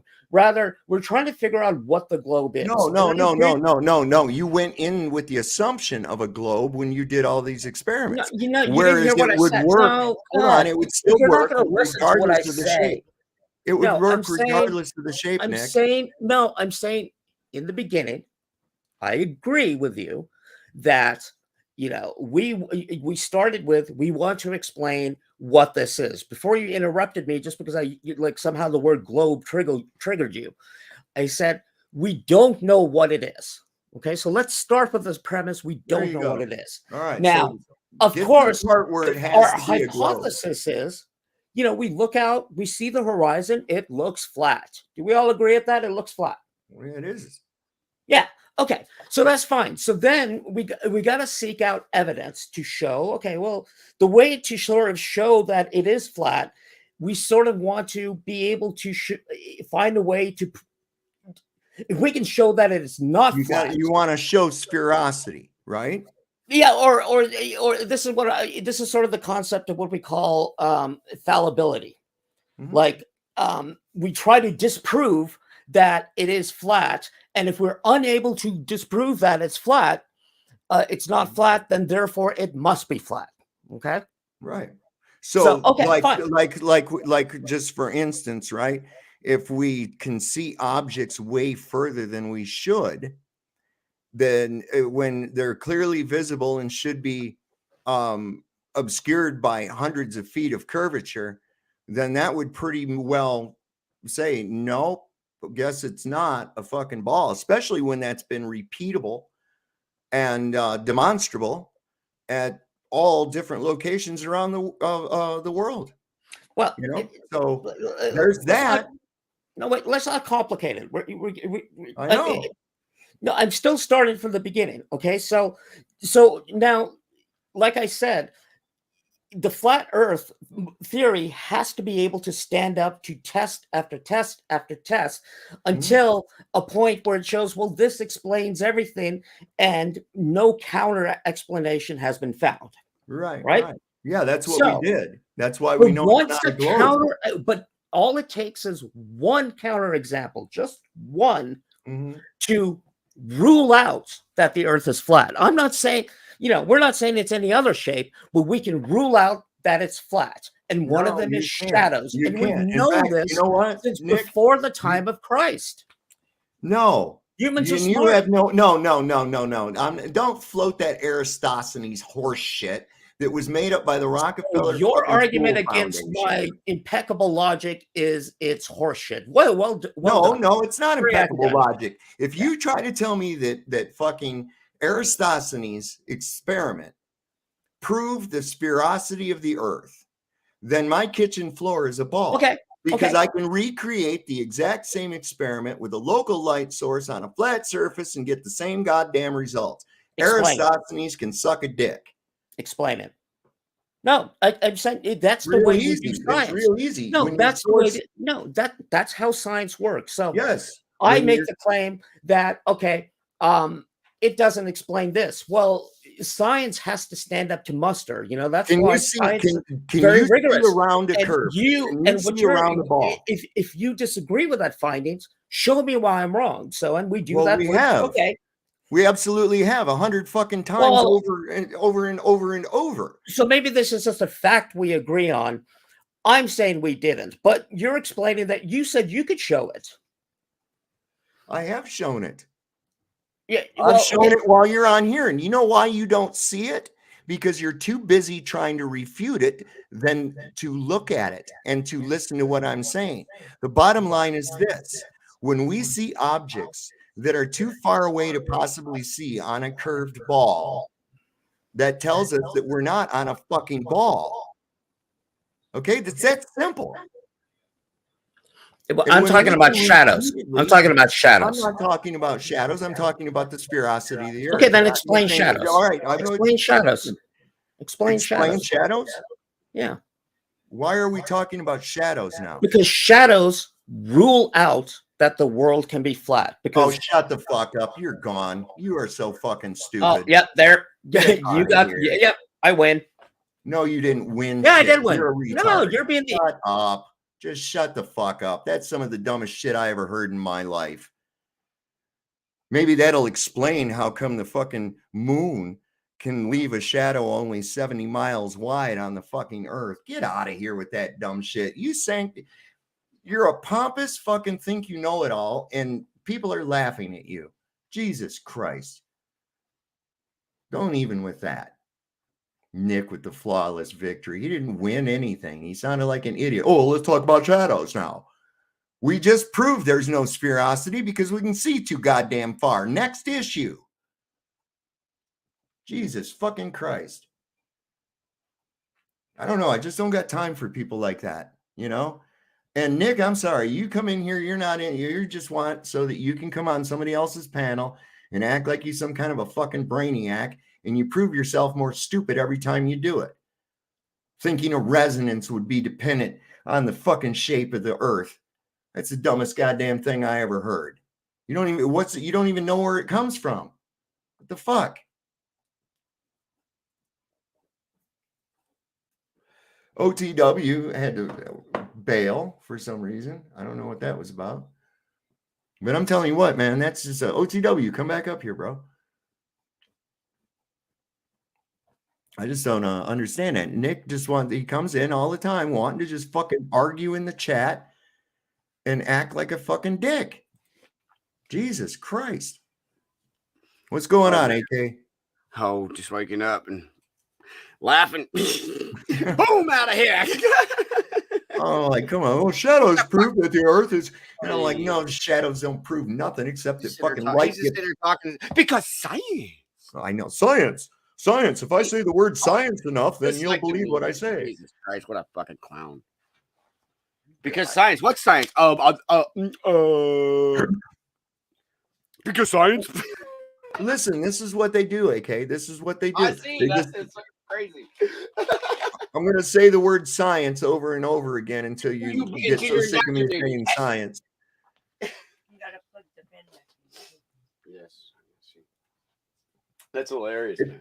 It is some of the most ridiculous shit. It's like, look, here's the bottom line. If you can see that far, you're not on a ball, man. It's that simple. If the reflection of the sun is straight across right to your feet everywhere, man, at the water's edge, you know, you don't see any kind of, it would not do that on a ball. You can't do that on a ball. And I don't even know why anybody would want to think they're on a ball. It's the stupidest, silly clown shit I've ever heard in my life. Man, ever since I've seen a fucking shadow on the bottom of a cloud and I see Venus at night and really think about it, I can't, heliocentric sucks. It don't prove what I see. Well, I watched an eclipse in California. I'm thinking it was, let's see, it might have been 2016, 2017. I got to get it off of this old hard drive, the pictures, because I got some really crazy shit. But it was a partial eclipse. And the thing is, it was supposed to be the moon going over in front of the sun, right? The problem with that was the fucking moon was over here and the sun was in front of me. Man, I see the moon all the time up here in Alaska, like right out in the middle of the fucking sky, man. Like, boom, way up there. And it's all over the fucking place. You never know where the fuck it's going to be. But everything will be bright during the daytime. You'll see that moon clear as fucking day. Because if it's nighttime sky almost, boom, there it is. You know what, Nick? I never see that. Nick, I don't think you're actually a professor of anything. I think you're just a professional internet troll. And I don't think I want you to be here anymore. That guy was just going in circles, man. Sounding like a fucking stuck clock. Yeah. Science. You there. Oh, you have man. nothing to offer. One here, you see. You have He's nothing been to offer. indoctrinated, so he just repeats science like a parrot. Science. Oh, we do science. Science. Everything's explained away by that word. Yeah. Yeah. Well, do you have any presentable science to explain the science you're talking about? Then we would stop and fucking listen and talk to you. But when you're asked to present something, you just say science instead of talking about the actual articles you know the fuck about. It's like these fucknuts that come up there, all during the last 3 years. Oh, trust the science. Trust the science. What science, man? I'm not seeing any fucking science. I'm seeing people saying they're scientists tell me shit, but I'm not seeing any science. Yep. You're just telling me shit and telling me to trust you because you wear a fucking lab coat or you have some piece of paper. I don't trust you because of that. Your degree means shit to me. I've been under the weather the last couple of weeks. And I just woke up from a nap. Well, my wife, she was like, well, when are you going to go and see a doctor? I said, never. There are no real physicians. I don't trust them no more. No. I just fucking ripped some of my fucking wisdom tooth. They left my tooth out yesterday by myself with fucking hemostats in a mirror.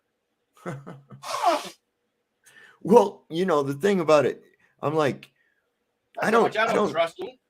No, I don't trust them at all. I'm looking at them like they're dark ages. I don't trust the dentist no Listen, more. I'm looking at them like they're dark age practitioners.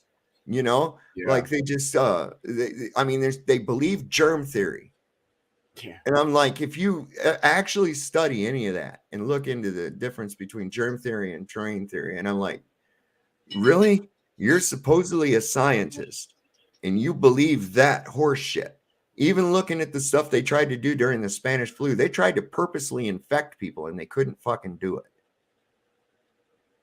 You can't, but they still want to float that. Being so abrasive, it's hard. I'm talking to chat. Sorry, I'm checking over here. Yeah. Yeah. But yeah, that fucking pseudoscience shit.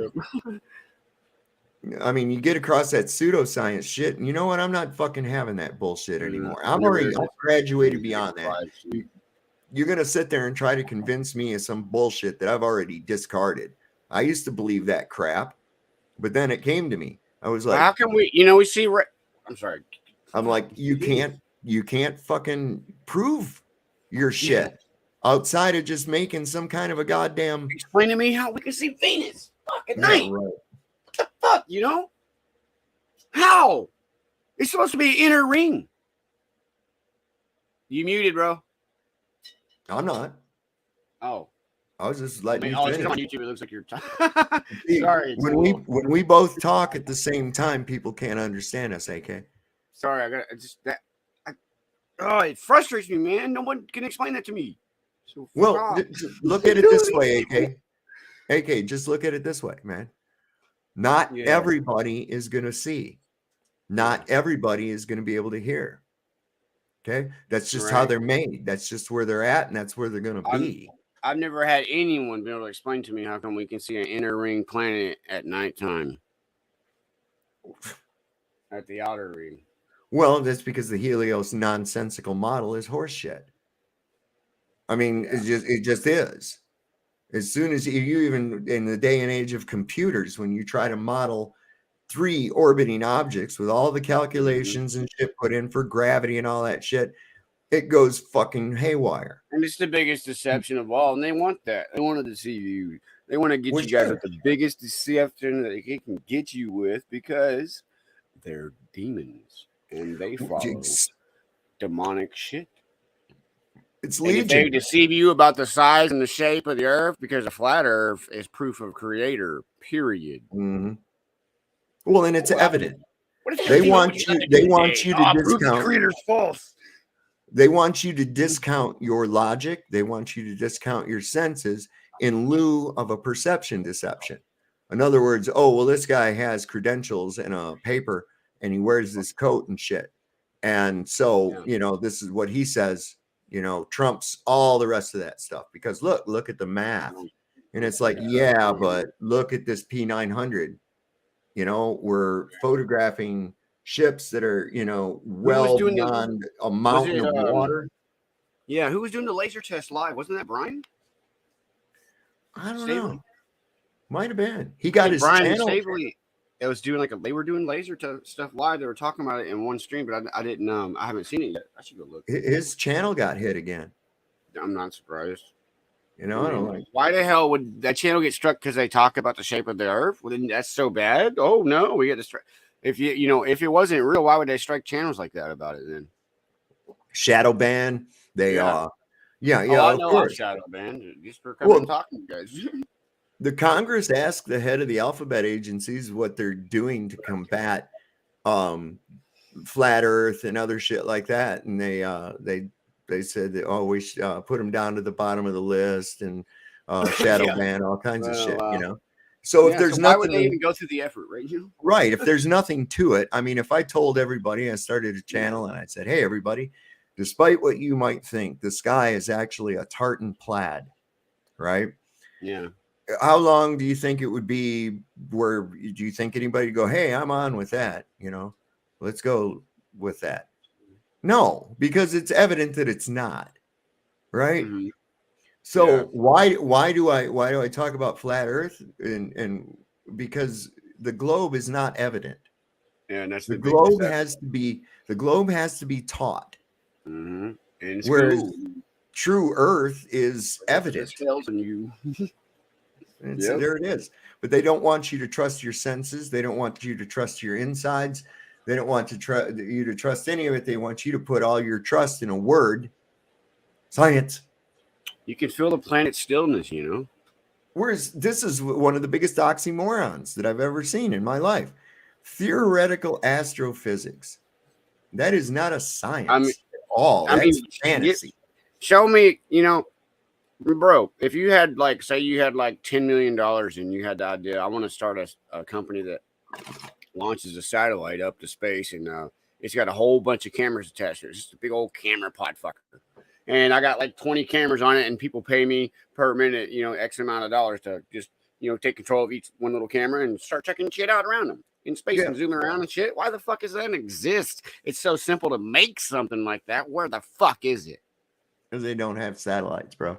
Because they don't want to, they can't let that happen because you can't get something fucking up there. Dude, come on. That's a multi-billion-dollar fucking industry right there. Streaming constantly off that fucker. And it's $100 a minute. You want to fucking play? Gotta pay. What about 24/7 live stream from the moon? That's some bullshit. Why don't we have that? I mean, China just sent a little dune buggy up there. Yeah, why the fuck can't they send a little camera pod? Guys, look, I'm gonna settle it right now. Okay, I'm gonna tell you what this is about. I settle it right here now. It's gonna be over. Nobody's gonna debate a flat Earth globe anymore. It's all over, guys. Right here on Sovereign Stream. The Earth is square, guys. It's flat and square. Okay. And I can back this up 100% just by the expression, the 4 corners of the earth. Sitting on 4 pillars. sitting on 4 Over pillars, there. if I'm not mistaken. Yeah, so we live in a square, guys. So just It's attack stop against your arguing religion, about it. attack against I think the square is the best idea to go. I mean, we should go square. Inside the box. I mean, the expression is so, yeah, let's think inside the box. Let's be the box. Let's Rebecca Joe. Let's Rebecca stand in Joe our says- square, guys. Well, Here's whatever it's a circle or a square, it's still flat to me, man. Okay, so planet. Let's take a look at what the Square word flat, right? planet- Or just like a cube. So let's take a look at what the word planet. A Yeah, smaller it's a plane. subsection of a larger plane, right? Wait, As wait, far wait, as those no. Hold on, sorry, I'm sorry. I don't want to break you up here, man. But I just got look at the word. Well, let's break up the word. It says plane, right? So off the bat, it says plane, right? We're talking plane here, and after that, it's T. The T is a cube that's unfolded, right? Like the cross.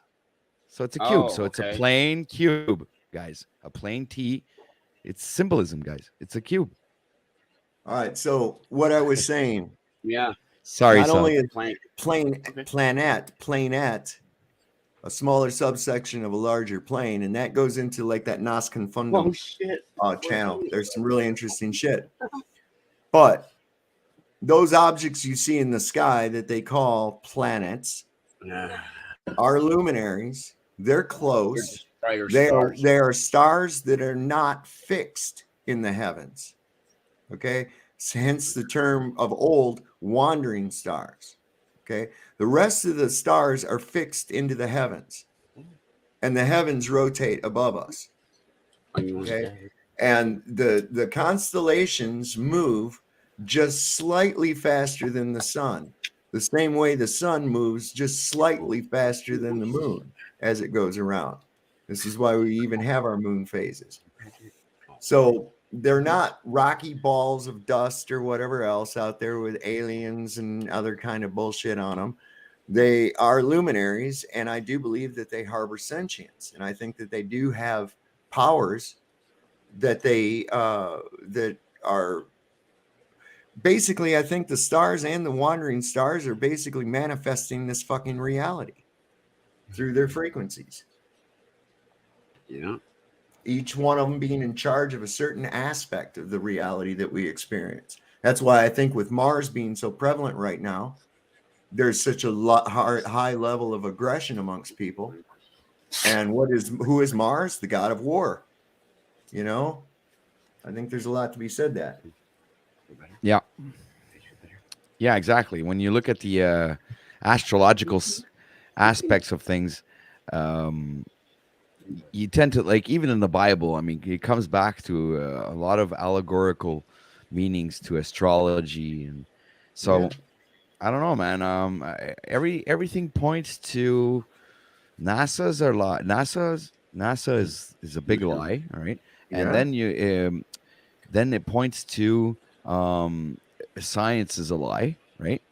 This trust the science thing, okay? Right. I'm not talking about. What they've done, real quick, what they've done with it is they've turned it almost into a deity. You see, people don't understand science.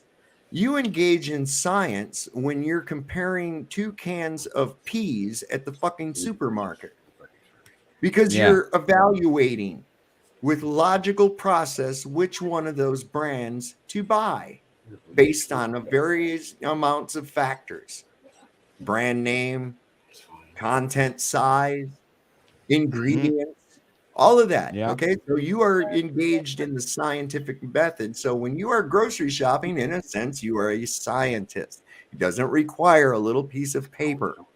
It doesn't require sanction from the wizard. See, people get into that. They think that makes them a be all and end all because they have that shit. A degree don't mean dick to me. I don't care about it. Yeah, it's all.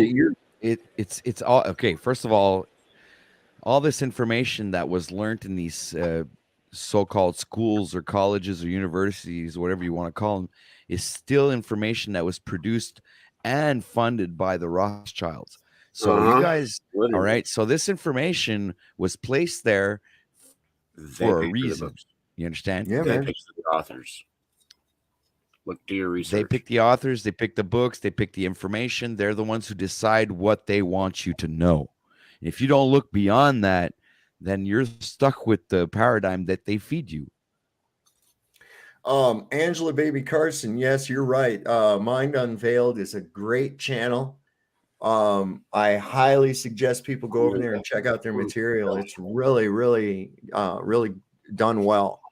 And it shows this link. I mean, it's this whole idea of a reset and a repopulation effort really, really makes a lot of sense, man, especially in conjunction with what we're seeing going on now. Well, yeah, you know, yeah. Mind Unveiled. Okay, I'll write that down. Yeah, look at things the way they planned everything. They're making sure that the way I see it is looks to me like they're trying to get rid of is it one word? Yeah. Well, the older generations, like the ones that detain and still detain some kind of knowledge that could help our children have critical thinking, at least. Right. Let me see something here real quick.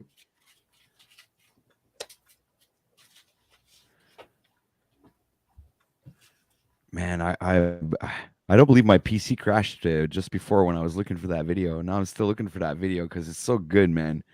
The guy, he blows your mind, man. And I need to freaking find that video. I wrote it down, so I'll check it out later, bro. You know what I mean? I'll take my personal paper and pen because these computers like being wonky when we're. It lasts like, I don't know, maybe 5 minutes. It's not even a long video. It's like, but it's so good. Cool. I hope it hasn't been taken down, man. Well, which one is it? On Mind Unveiled, right? That's like the. It's about flat Earth. Well, actually, it's not about flat Earth. It's more or less about somebody debunking the globe. But he does it so well. Oh, Pat, I get to go to fun tomorrow. I'm going to my mind. I'm going to film it too. I need to get. Oh, that's right. I need to get a fucking camera tonight. Shit. What happens? Yeah, look. I've gone through. There's some people that have been around for a little bit, and I'm sorry. Yes, I did block Nick from here because I'm sorry. I've had enough debate with Nick, and it doesn't turn out to be debate. You don't understand. It wasn't about because he asked about shadow. It's because he does that. It's his little fucking tactic. He says about this, we're talking about this, and then he wants to go over to this fucking bullshit that has nothing to do with it. As soon as I show that what he's talking about is horse shit. He's petty. He fucking argues on the semantics of shit. He wants to argue over the minutia, over a small portion of some point you're trying to make to obfuscate from the point. I'm not dealing with those people. I just blew Aaron Queen the fuck out of here because I'm sorry. After almost a year, I'm fucking sick of him. Okay? This is a purge. If you want to be here, that's fine. If you don't, one on my channel, click the fucking red square and go somewhere else or something.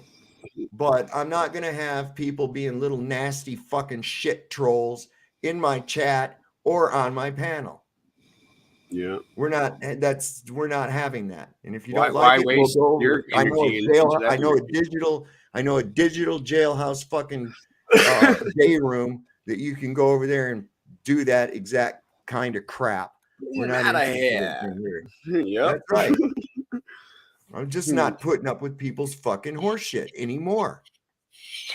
Good on you, brother. I say good on you. Hell yeah. It's your fucking channel, man. People need to respect that foremost. Just like I said, anybody's channel you go to. Hopefully I'm about to respect their space. It's like going to someone's Facebook and shitting in their fucking face, man. Come on. That's right. It's like, I don't have to have you here. When did people lose their fucking normal respect for someone else's projects and their effort put towards the community? And that's what the channel is. It takes a lot to make these motherfuckers. I didn't have time to fuck around. You should tell Nick to go listen to a couple of conspiracy music guru songs there. He'll be all right after. I'm going to put another video soon. Nick cannot listen. Cool. Nick cannot listen to any fucking thing. Okay? Because Nick knows everything already. And when you're talking to him, this is what you got to know. When you're talking to him, he's not listening to what you're telling him. Okay. Yeah. He's thinking up what he's going to say next. That's all. I've dealt with Nick for a while now. Enough. I'm not impressed with your fucking attitude where you come off all pretentious like you're some kind of an authority or some kind of shit. You're not. If you were in physics worth a shit, you wouldn't be teaching it. You'd be fucking doing it. Yeah. My dang dogs are pet. Every time I get on here with certain people, my dogs come and start swarming me and bugging me for no reason. That's you, Patrick. They hear y'all's voice. They hear y'all's voice. They know y'all. They're getting to know us now. Yeah. Yeah, they are, man. They're both right here. I got one behind me and one in front of me. Shit, little fuckers. Art, he I'm, says, trying to fucking take a dab at it or something. I gotta like not hit him with a hot ass torch or like a nectar clicker. Like, look at that, dang it! Until you guys hear me going, look out, damn it, son of a bitch, get out of the way. That's my fucking dogs. And they come because they hear y'all, man. It's funny. It is. Every time now, bro. Did you they're messing with me so much. I gotta say, oh, sorry, I'm making weird noises. My fucking dogs are fucking with me. Hey, Patrick, did you happen to catch any of Welsh News Network's stream tonight? No, I haven't. You're the only one I actually watched today. Okay, man, I'm convinced. I'll tell you what, I popped over there to see what was going on, and it's like, oh shit, man, they were our friend has generated smoke from the wrong fucking community, bro. You just don't understand. What do you mean? The thing is, it's okay. Wait a minute. Before you move forward, I heard you say something before I came up. You were talking about Zetetic with Jeebus.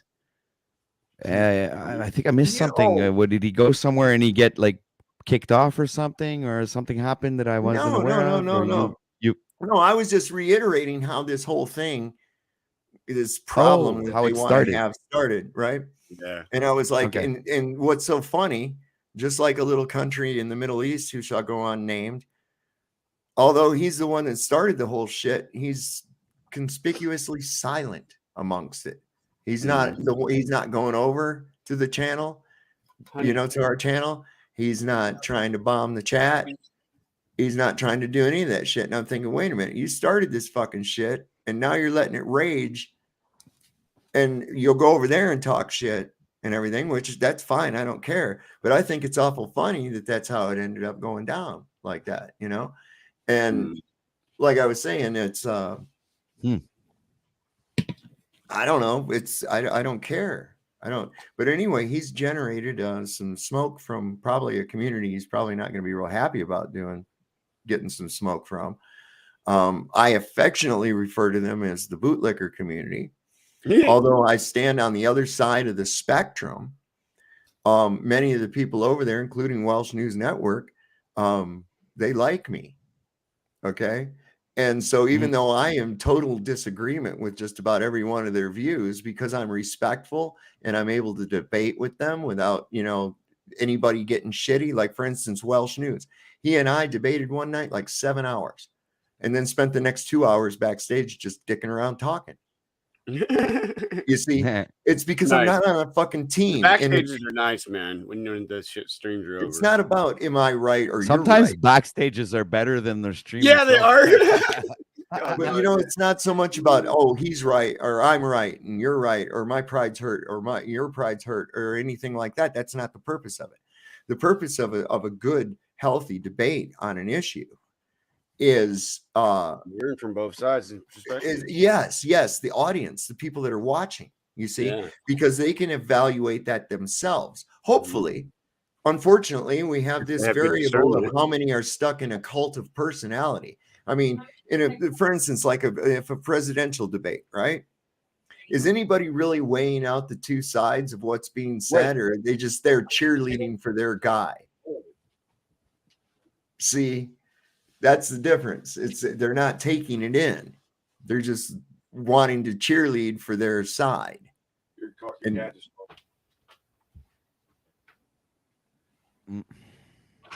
Who does that? Jeebus? Unfortunately, so true. Yeah. Sorry, I stepped away for a moment. I had to hand my wife's phone to her. Sorry, sovereign's wishes are How law. dare you, AK? How dare you?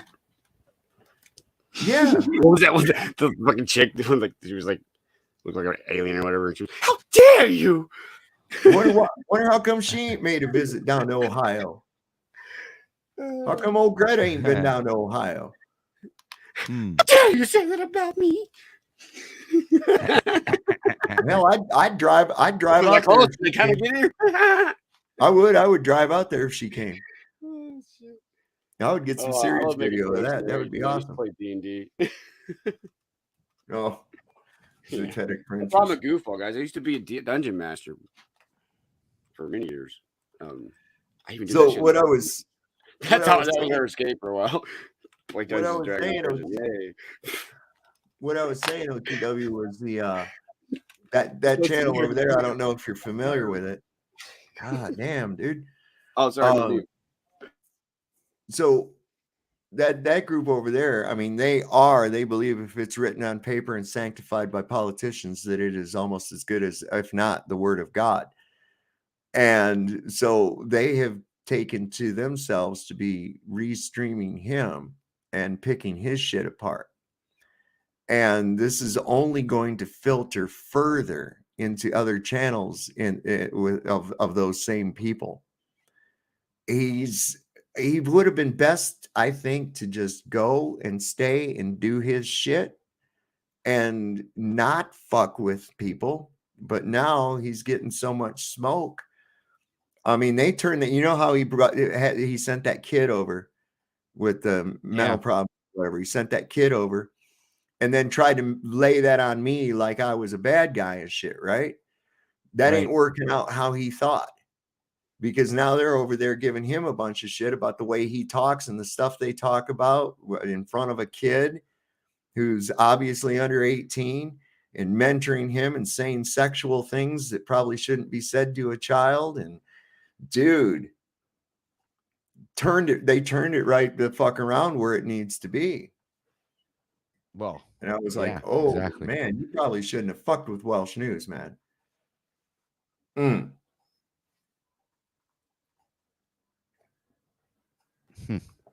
Are you froze up? That video, I can't find that video. What video are you looking? No, I don't think so now. What video are you looking? That guy debunking the globe Earth there, but I can't seem to find it. Looks like oh, good God, which one? It's not there anymore. I mean, it's like it's been debunked so many. Well, see, that's the thing. I agree with this. The flat Earth is not a claim. It's evident. The claim is that it's a globe, and that's what must be proven. You exactly. See, you're trying to put the burden of proof over on something that's evident. It's like, no, you're the one with the wild ass claims saying I'm moving 6 different directions at high velocities, but I don't feel it because of math. No.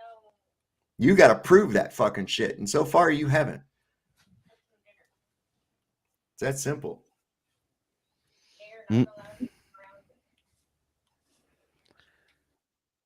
All right, so I guess my PC is really freaking driving me crazy. Yeah, come on, fuck. I agree. What are you trying to do? You still trying to find that video? No, not anymore. Now I'm just trying to get back to StreamYard. Oh my God, too many windows open and shit. He said, "Where am I lost?" So okay, I'm back. No, like roboting or anything. I think this desktop's doing a lot better than my laptop was on streaming. Yeah, you're not roboting or anything. You just keep cutting in on people when they talk. I'm working on that. Sorry. It's all right, man. Let's see what we got. What did she say? I don't think most people are even cognizant in that way. They have no regard for the truth or its place in society or the world. They have as much regard for generic rhetoric as something relevant. I agree. You know, unfortunately, we live in a world where people don't understand that everything, 90% or better of everything they think, their opinions and their ideas are not from them. Mm-hmm. They were given to them by someone else. And that's how this whole thing keeps perpetuating itself. And then you regard it as truth. So what happens, just like True Niece says, you get cognitive dissonance, which is that flight or fright response that is triggered when a core belief system is challenged. I think that's why they start Especially getting angry sometimes. Yeah. So what happens if you, this is interesting to note too, and I'm sure OTW, you've probably been on Facebook or something and been in some of these things with Flat Earth and whatnot, and even here on YouTube. Right. And one of the commonalities of it is that in a very short period of time, the globe people revert to a mental maturity level, an emotional maturity level of about between 5 and 8.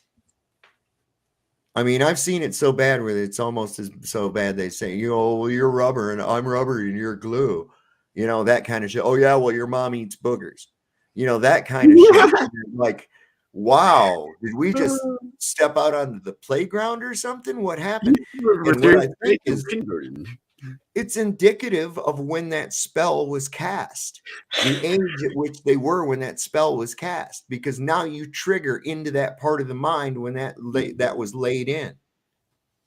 And the emotional response is the same as when they were made to believe that shit. That's my theory anyways. But I found it pretty, very much a pattern, What do you think, OTW? I think I'll agree with Angela Baby Carson. I think it's in the fluoride. It's the fluoride. fluoride definitely dulls the mind. It definitely dulls the mind. It disrupts your neuroelectric transmitters. It causes calcifies your pineal gland. Yes. To me, that's like the factor too, guys. Like, how many people ground and you sit around barefoot? Right. Well, I got a concrete slab here for me up there on cut out part of the carpet. How good is your Wi-Fi going to work if you go wrap a bunch of tinfoil around it? I should test that. You go over to the router. Go over to the router and wrap a bunch of foil around it and see how good your signal is. It's not going to be worth a shit. So where do they get this fluoride from? It comes from fucking aluminum manufacturing. It's a byproduct. Well, you know, aluminum. Particleized pieces of that is up high, man. You know. No, you think about this. They really getting us with aluminum. You drink out of aluminum. Yeah. Aluminum eat out of one of the first causes of Alzheimer's too. Yeah. Because it has mercury attached to it. Right. Now, when you get mercury involved, okay, here's two metals that can amalgamate, and the results are very interesting. Together. When you expose mercury to fresh, non-oxidized aluminum surface, it starts growing these fibers, man.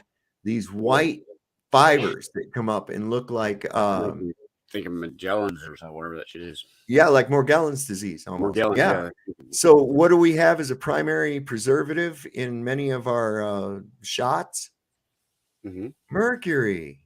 Isn't that interesting? And that's you know what's crazy about mercury is mercury at a certain dose can actually, it'll kill you, and before it kills you, it'll drive you mad. Yeah, it gives you like Alzheimer's. Well, that's in an overdose state. Now, the root, first thing attacking your body, OTW. The root of most Chinese medicine is mercury. Okay, I play with mercury. I have some. Yeah, I do too. We use it. I play with it. It won't hurt you. We don't use it anymore, but we have it from old days. We got like 6 pounds of that shit. So if you think about it, if you take too much zinc, it'll poison you and you'll die. If you take too much iron, it'll poison you and you'll die. If you take too much potassium, which is another metal, you will die. Okay. However, small amounts of it are beneficial to you. See, there's that duality. Micronutrient for us. That's right. That's that duality. It's that expression, too much of a good thing is bad for you. Yeah, you gotta look up micronutrients in the biomes of plants, and I bet we have the same. What's that song? It goes, love is like oxygen. You get too much and you're gonna die. Not enough, and if you get too much, you get too high. Not enough, you're gonna die or some shit like that. But that's the same thing. Is so they've really wanting us to be deathly afraid of Mercury, and they deathly want us to be afraid of lead, and that I find quite conspicuous. Maybe those aren't bad, and it's the aluminum that's bad. They're not. In fact, I think they're key elements in what we had in a free energy grid. A lot of people don't know that lighthouses, that thing that turns the lighthouse, they float that in Mercury so that it'll turn smooth. Tight, man. Mercury makes it's a bearing that'll never wear out. Yep. Never. They can run it for eternity. Yep. And it's not going to harm you. It'll never wear out. You can mix with a spin like that for eternity. Isn't that wild to think about, bro? You can make something spin forever, infinity with that device. Something like that. What? So if you take time machine. So they've really gone to great lengths to remove all the mercury from your access. And the interesting thing about mercury is when it's electrified, it produces an electromagnetic field that's phenomenally bigger than if that same material were copper. So then you get into the field of fucking with electrifying mercury plasma. Now we're talking about changing electrostatic polarity. Can anybody say TR3B? Why? And it's silent. And I wouldn't be surprised if they're going ahead and harnessing the fucking energy they use to electrify it right out of the goddamn atmosphere. Yeah, that's what I theorize too, dude. I've said that to my wife. I sit here and bullshit like this to my wife all day. She gets to hear all my fucking theories. Yeah, but she's just all the time on loving me, so that's me rant. Red mercury, yeah, I want to find out some more about someone that. that finally. I know a little. Well, yeah, they're using to make the buildings, man, and that's what they're using the ethereal devices to harness the energy. It has to do with red mercury. They're using red mercury. Yeah. I know that cinnabar, which is what they crush up to make they're not anymore because they say it's dangerous. And they used to make a paint called vermilion, which is a red. They used it for the pigment. Didn't they swap with it in the Mandela effect or something though? Never mind. Sorry, I'm listening. So anyway, what did you want to say, AK? Go ahead. No, I was thinking out loud. I'm sorry. I'll mute while you tell me, please. I want to hear. Because there's a lag between you and AK. That's why it happens. Why I'm sorry. I still have a lag there with the PC. Sorry, bro. Why you got a lag? Are you watching Not on me, StreamYard? I'm in Alaska. My fucking internet sucks. Oh. Sorry. Yeah, Nothing I can do about this point. I got the best internet you can buy up here. I bought a desktop. When he finishes hearing you talk, he starts talking, but you started talking again, and then you guys end up talking at the same time because he doesn't know that you've started talking. Yeah. So you know what the trick is, guys? I just have to mute a lot more and say, wait, man, I'll be more patient and mute, brother. Sorry. Yeah, but AK, I didn't know what was going on, man. Wait till somebody says I yield. That way you'll make sure you'll never interrupt someone. Yeah. Well, suggestion on my part. Or just wait for there's a long break. I understand. I'll be more patient and keep my mic muted, man. I'm sorry. It's all right.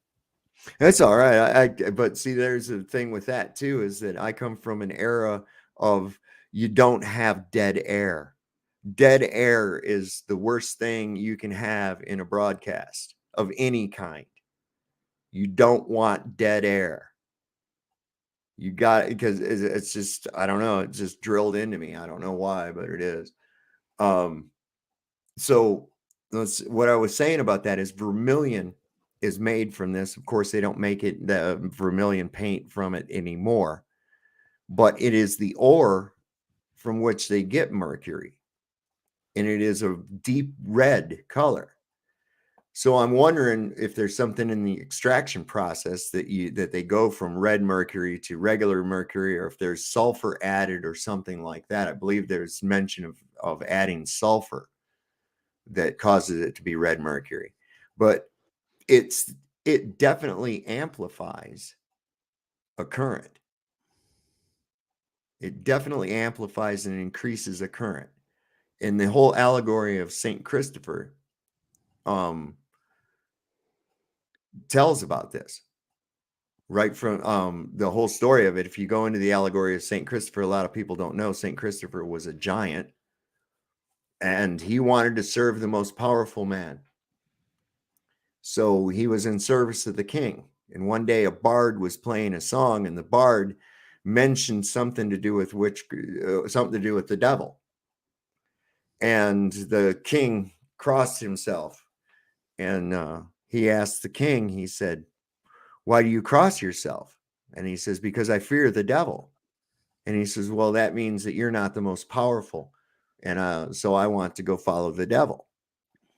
So he found the devil, and he started going along with the devil. And one day, as they were riding along, they came across a cross on the side of the road. And the devil looked in fear, and he turned around, and he says, "Why do you turn around?" He says, "Because I fear the cross. I fear the Christ." And he says, "Well, then if you fear the Christ, that means you're not the most powerful, and I'm going to find the Christ and follow him." So he went in search of the Christ. Of course, he was a giant, and he wasn't real bright. And he went looking and looking, and finally he come across an old man, a hermit. And he says, came to the door, and he says, what would you like? He says, "I'm looking for the Christ." Well, this guy could realize that he wasn't real bright. And he said, he says, "Okay, if you want to find the Christ, here's what you do. There's a river over there, and there's people that always want to cross. It's difficult to cross, but you of your great size can carry people across very easily. And if you keep doing that, you will find the Christ." And so he did this day after day after day after day, until one night a knock came to his door, and he opened the door, and there was a small child. And the child wanted to go across the river. So he picked up the child, and he started to cross the river. And as he crossed the river, the child became heavier and heavier, and the current in the river became stronger and stronger and stronger, until he could barely hold out. And he finally took the child across the river. And he said, "Child, why are you so heavy?" And he said, "Because I am the Christ, and you bore me on your shoulders."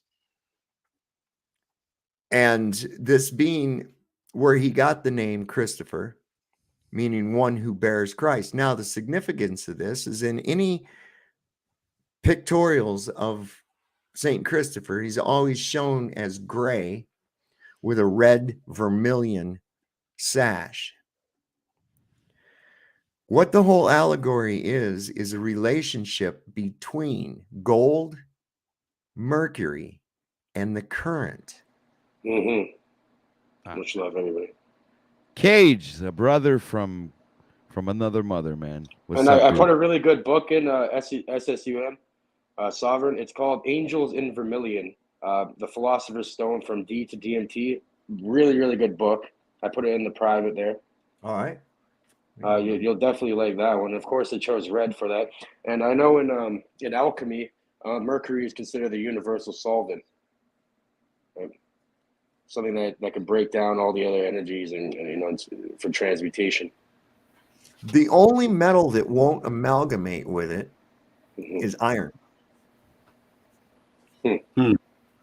Interesting. But yeah, that's see, when when you get gold fillings, that's an amalgamation. Well, at least it used to be that it was an amalgamation of mercury and gold, and it's very soft, but then it'll later harden into a new material. It's an amalgamation of mercury and gold, or whatever, mercury and silver. They use different metals. There's trace amounts of other elements, yeah, bro. But sometimes it's just solid gold if you want. Like, you got it made yourself. Ivan's got one that's solid gold. He got it out the ground. So, I think that the true value of gold is not only with its relationship to mercury, but also that there's a lot to be said about gold and its monoatomic level. Vibration. I think it's the most conductive metal too. Well, with the monoatomic gold, what they've done is they've taken out the gluons. So it's kind of like a confused substance. They used to produce this stuff in ancient Egypt. Oh yeah. And it was like a white powder. And it was produced by turning gold to, and I don't know how they did it, but it was monoatomic gold. And they would mix this with a bread that only the priests and the pharaohs were allowed to eat. Wow. Now, one of the benefits of this monoatomic gold is that it repairs telomeres on your DNA. Oh, okay. Now I remember what that is. Coming back. So it actually provides youth, vitality, and great insight as well, from what I can find out about it. Sovereign, that's very interesting because I'm a cannabis grower, right? And we use something called colloidal silver, which that will actually reverse the sex of a plant. Yeah, you can. I grew out in Cali. We'd hermy a couple of buds on the plant just to get some. Yeah, some cool fucking science. Hermaphrodite. Even the word hermaphrodite comes from Hermes and Aphrodite. Yep. Yeah. So these the Baphomet.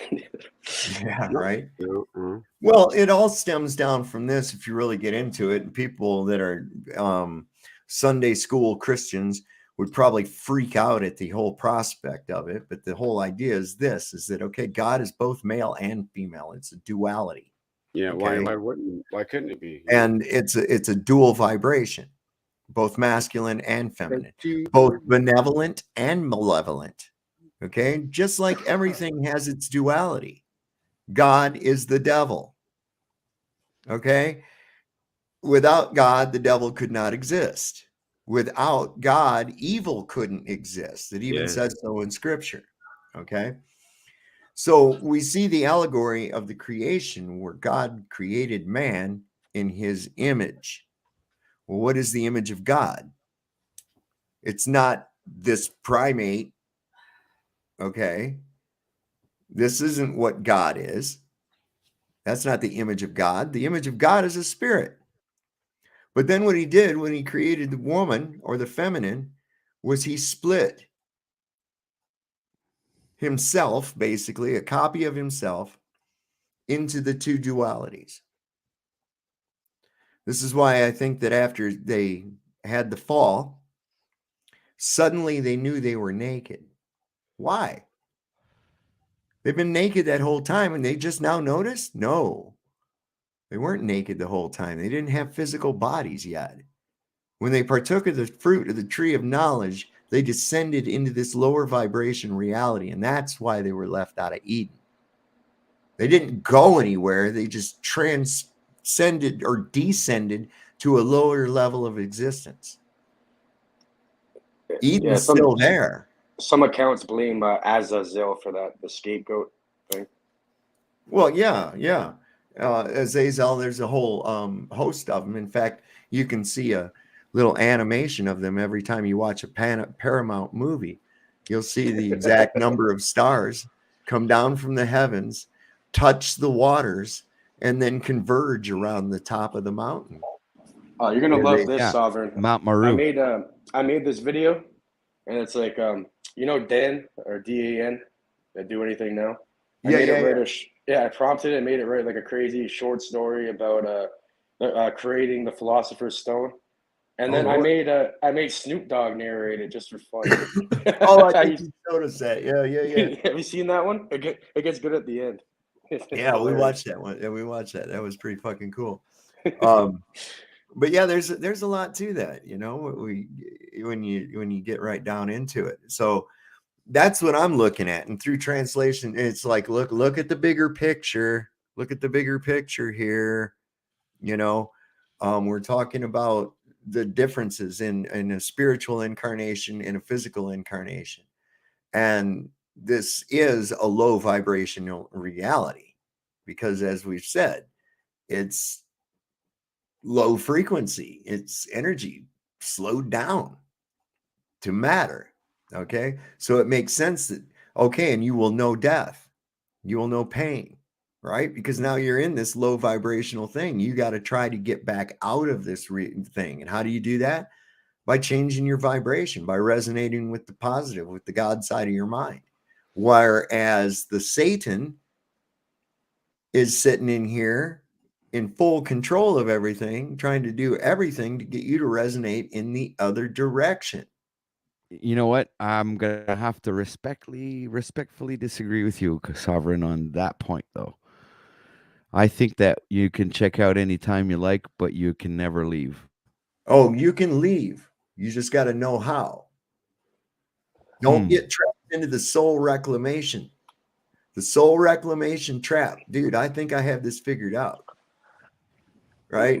It's going to try to entice you with everything it knows you love to come back into it under the guise of, having a second chance to right the wrongs you did before, be with loved ones again, whatever the case may be. It's a trick. Because that is what brings you right back into this fucking shit again. Boom. There's a really, really good book. It's by Dion Forster. It's called Esoteric Orders and Their Work.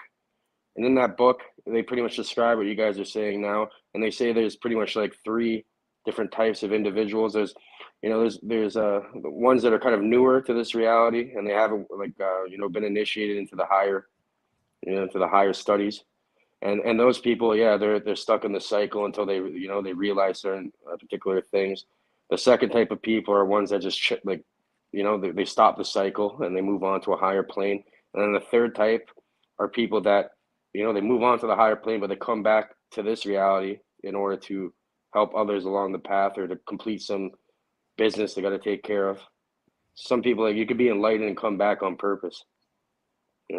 I tell you one thing, man, I'm going to do everything in my power and exercise the sovereignty of my soul to do that and not get tricked this time, because I don't want to come back here. This place sucks. I don't mind it. I'll come back. I'll come back just to fuck around a bit. If I come back, I think I want to be a rock. You come back as a stone? Well, what if I find you one day and put you through a crusher on accident, bro? Yeah, right. Somebody carves somebody finds OTW and decides to carve a phallic relic out of it. Or something. Shit! Oh my god, that was way worse. Or somebody finds me and uses me as a paperweight. Dude, somebody said to me, I heard this old guy say this one day, and it cracked me up. You guys probably get a kick out of this one. He says, I swear to God, Dave, it could be raining pussy. I'd get hit in the head with a dick. I heard a funny one. He's like, there's two friends talking. He's like, you're going to fucking come back as an anal bead. And he's like, okay, wait. He's like, who's anal bead? He's like, who's anal bead? Right? It's Jessica Alba. He's like, okay, I'm cool with that then. Something like that. That shit was funny. That'd be funny. Imagine you've come back as a cock ring. Yeah. Just to fucking fit in life. What can happen? You guys are fucked. These are jokes they use in kids in like India where they believe in all this stuff, reincarnation. All right, guys. Everybody. This stream has completely derailed, boys. Wow. Hey, but hey, OTW, what do you think about that Passio conversation? It's like a 25-minute conversation. I only put a little. Dude, I didn't watch the whole thing. I watched the 5-minute one that you posted. That was a fucking great conversation. I'm gonna you still have that knack and interrupting people when they talk, man. That of course. Mark, what did you watch? Mark Passio? No, he was on his show. No shit. I talked to him. Yeah. Dude, bring it up, man. Let's watch it. It's 5 minutes long. It's really good. I like Mark Passio, man. He's a great guy, but he is a Thelemite though. that was another one that Paul decided to go after. Bro, how could Paul go after Mark Passio? You can't. I compare the know, two. right? I saw him on Like, there get the fuck outta restreaming here. him and talking shit. I was like, oh, come on. What's the Thelemite? don't know what Thelemite that is somebody in the order of Templi Arrentius. It's like an offshoot. It's pretty much Crowley went into the Golden Dawn, stole all their shit, and then OTO. created his Okay. own thing called the OTO. Yeah, Okay. it's All some right. Crowley Michael, black hey, magic, sex Cage? magic, weird shit. Have you ever heard of Michael Aquino? Sounds familiar. Okay, he was like this officer in the United States Army that was a Satanist and shit, and he was pretty high level. Oh, And yeah, this guy, he was something else, man. You look him up, Michael Aquino, Aquino. You'll see. Let's see. Yeah. So this is actually a pretty This good is just like conversation. it's just a little cut. Like, this is like a 25-minute conversation. Yeah, but it's only a like little 4 cut of it. minutes. Yeah, it's a little part. Yeah. Run it. Yeah, yeah. I'm gonna put the rest up eventually. I don't want to get you in Well, trouble. what about covered over the few weeks? Well, why do you have 93 in your name? I don't have to watch your stuff to know what the land Right. is. You know? Well, But I love it. It's very. I show it to plenty of people. They don't want to hear it though. Like you said, they have a mental barrier. It's very hard to get through. It's almost like they want to be controlled. yeah. So we talked about the number 93, why it's important in the system of thalamic numerology. So I could briefly, talk about that if you want.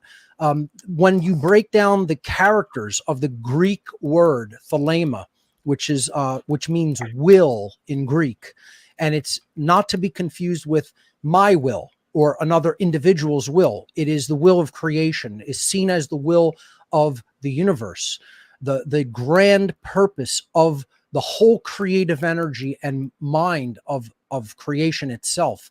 That is what we're talking about when we say the word thalama, meaning will. If you go into the Greek system of gematria, which is assigning Jewish. numerical value for each letter, it equals 93. And then the concept in thalama of higher love, which we talked about earlier. And what's with the Saturn link in 93? Have you discussed that yet or not? No, I haven't. I have heard about and looked into obviously Saturnian cult ideology own. You don't give a monkey. You don't give a monkey a machine gun. True, but you can basically build it up from scratch and ratchet it up slowly, and the person is improving as you give them more information. Mark, you never know who you're talking to, right? I could show you some of the amazing. I'd love to show you this maybe off camera, but yeah, you can grab like dice or coins, whatever the hell you want, and we're gonna get it whatever every single time. Like probability, that's their. Well, you can make the argument. The same argument could be made that every individual shouldn't be allowed to own a gun. But if one individual can't own a gun, you're restricting the rights of everyone. That's the same dynamic ultimately when it comes to information.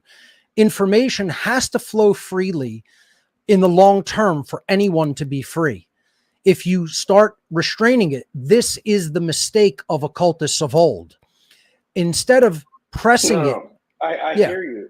I hear you. But like you said, it has to be. So, but you're saying it's almost like an initiatory process. I think it ultimately does have to be, yes, because you can't teach the last chapter of the book until you teach the first chapter of the book, right? So you got to lay it down to someone in a way that helps them open up their mind.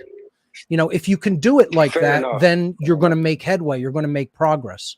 So hopefully that, that point is well made. It's yes. Almost, but Mark, you already know this. It's like even if you gave it to them, they won't understand it. It's gonna go right over. So when you say, well, let me ask you a question. When you say, when you give it to them, right?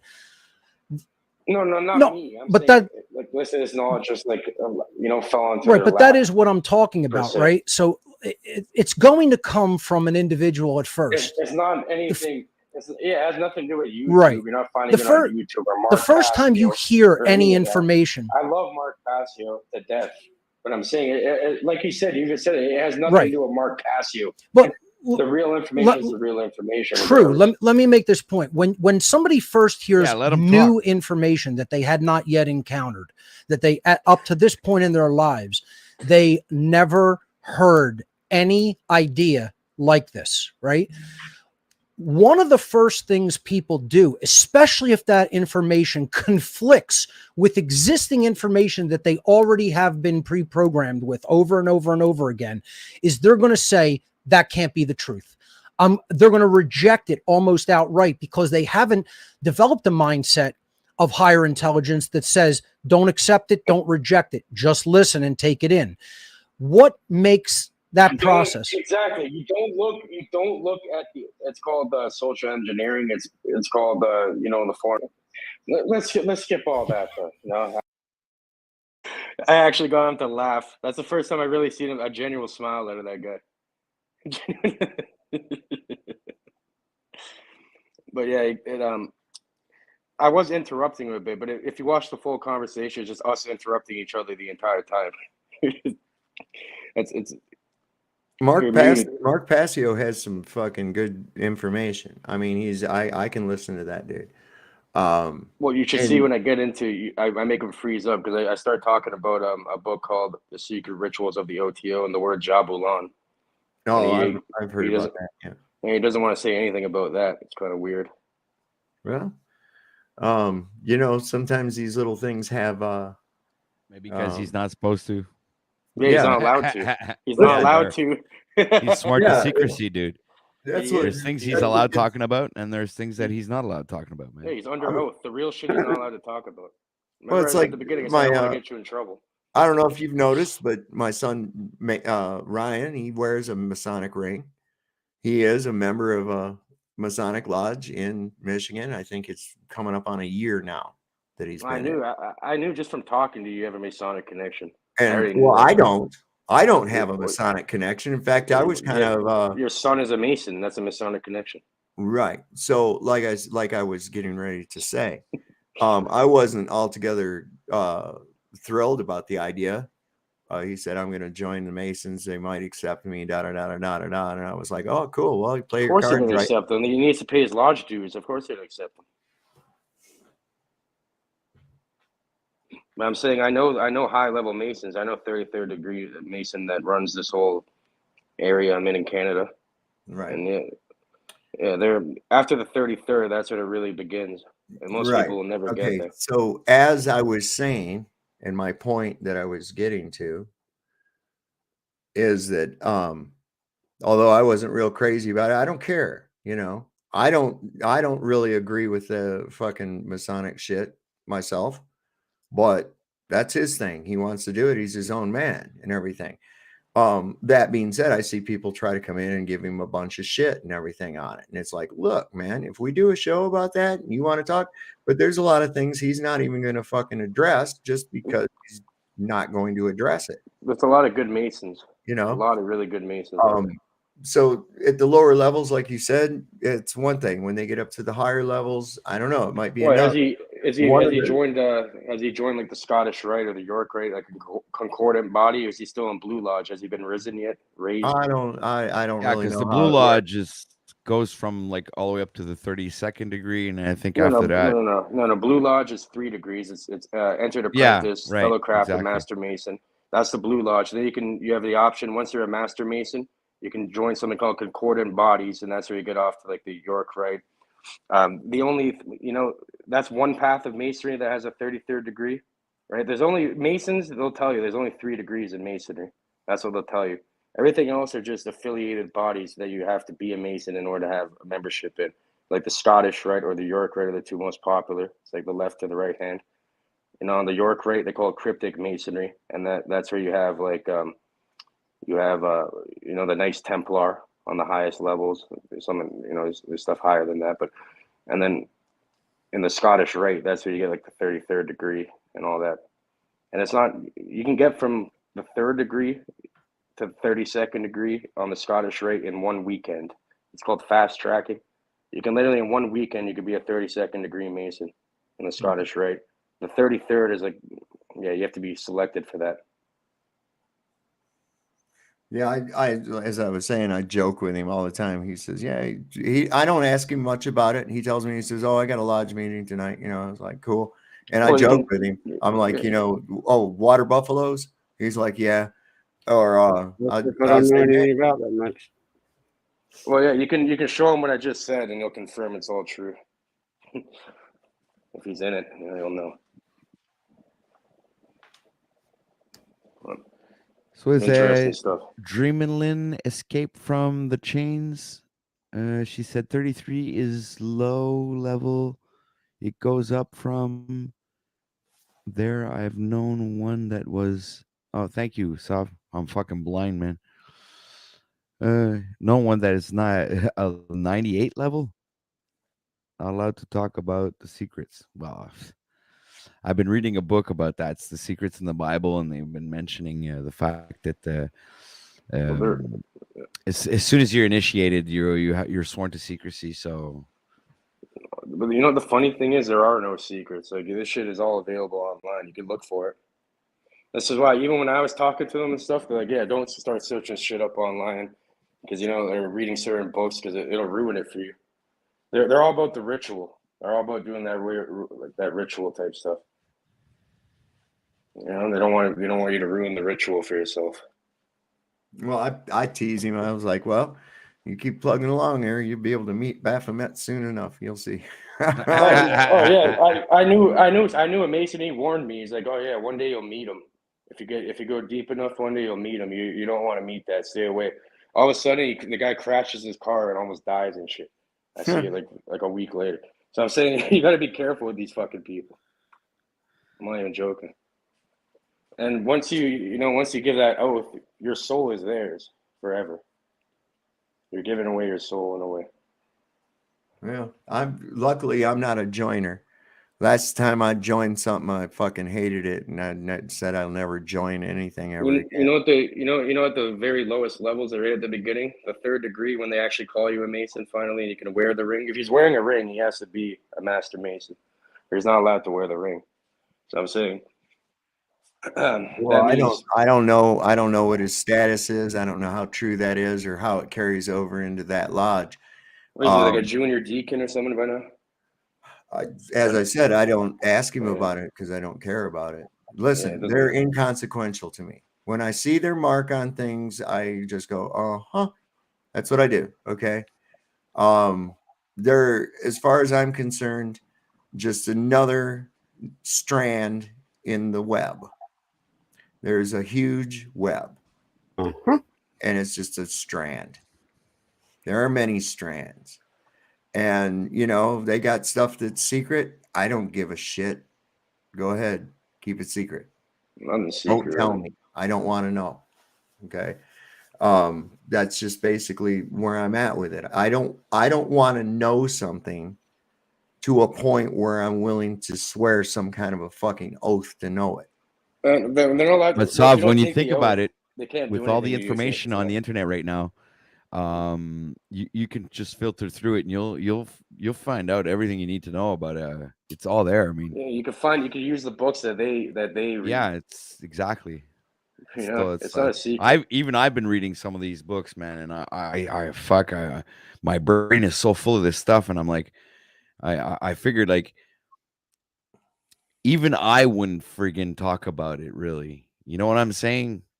Because I understand why it's this, like, so-called secret, if you want to call it that, you know, for lack of a better word there.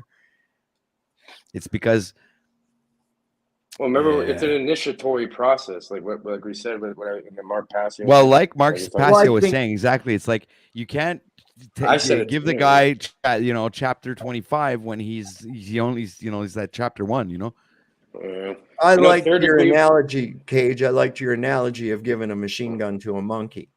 Yeah, exactly. You know, you can do really bad shit with this stuff. Right. And like you were saying, though, it's like, well, and then you give them to this next idea and they just don't get it. You know why? They're not meant to. That's why. They're not ready yet. They're not ready yet. You have to be ready. They're not ready. Well, that's why they're not meant to. So that's the way I look at it. They are meant to. They're just not ready. Yeah, I think we're all meant to. But everyone's meant to, but it's not ready yet. I think it's the desire to acquire this You know, I think if you don't have that inner fire that wants you to go freaking, you know, find this knowledge, you know. Well, yeah, it's like it's kind of like a fear and intimidation tactic also with this kind of stuff. I'm saying it's you know, third degree, it's called being raised because they literally bury you in a casket. It's like a rebirth. You got buried in a casket and undug. Them Skull and Bones has got to lay in a casket and jack their monkey and shit. Well, I'm saying that's what they do in the third degree in masonry. That's literally looking into their bone. I'm not saying jerk off. I don't know if they're jerking off in there, but I'm saying they do get buried in a casket. I've talked to these guys, and they own like the biggest funeral companies in North America, and they laugh about how they have the funeral company. So they go to funeral homes sometimes to do their fucking rituals, so they can bury them and shit around, unbury them. So I guarantee sometimes people don't get unburied. Sometimes people probably get left in there. You know, what if someone forgets to unbury you? Oh, Right. we're going to do the ritual. We're doing the ritual a little different tonight, Frank. This time we're going to use a cremation oven. Wait a minute.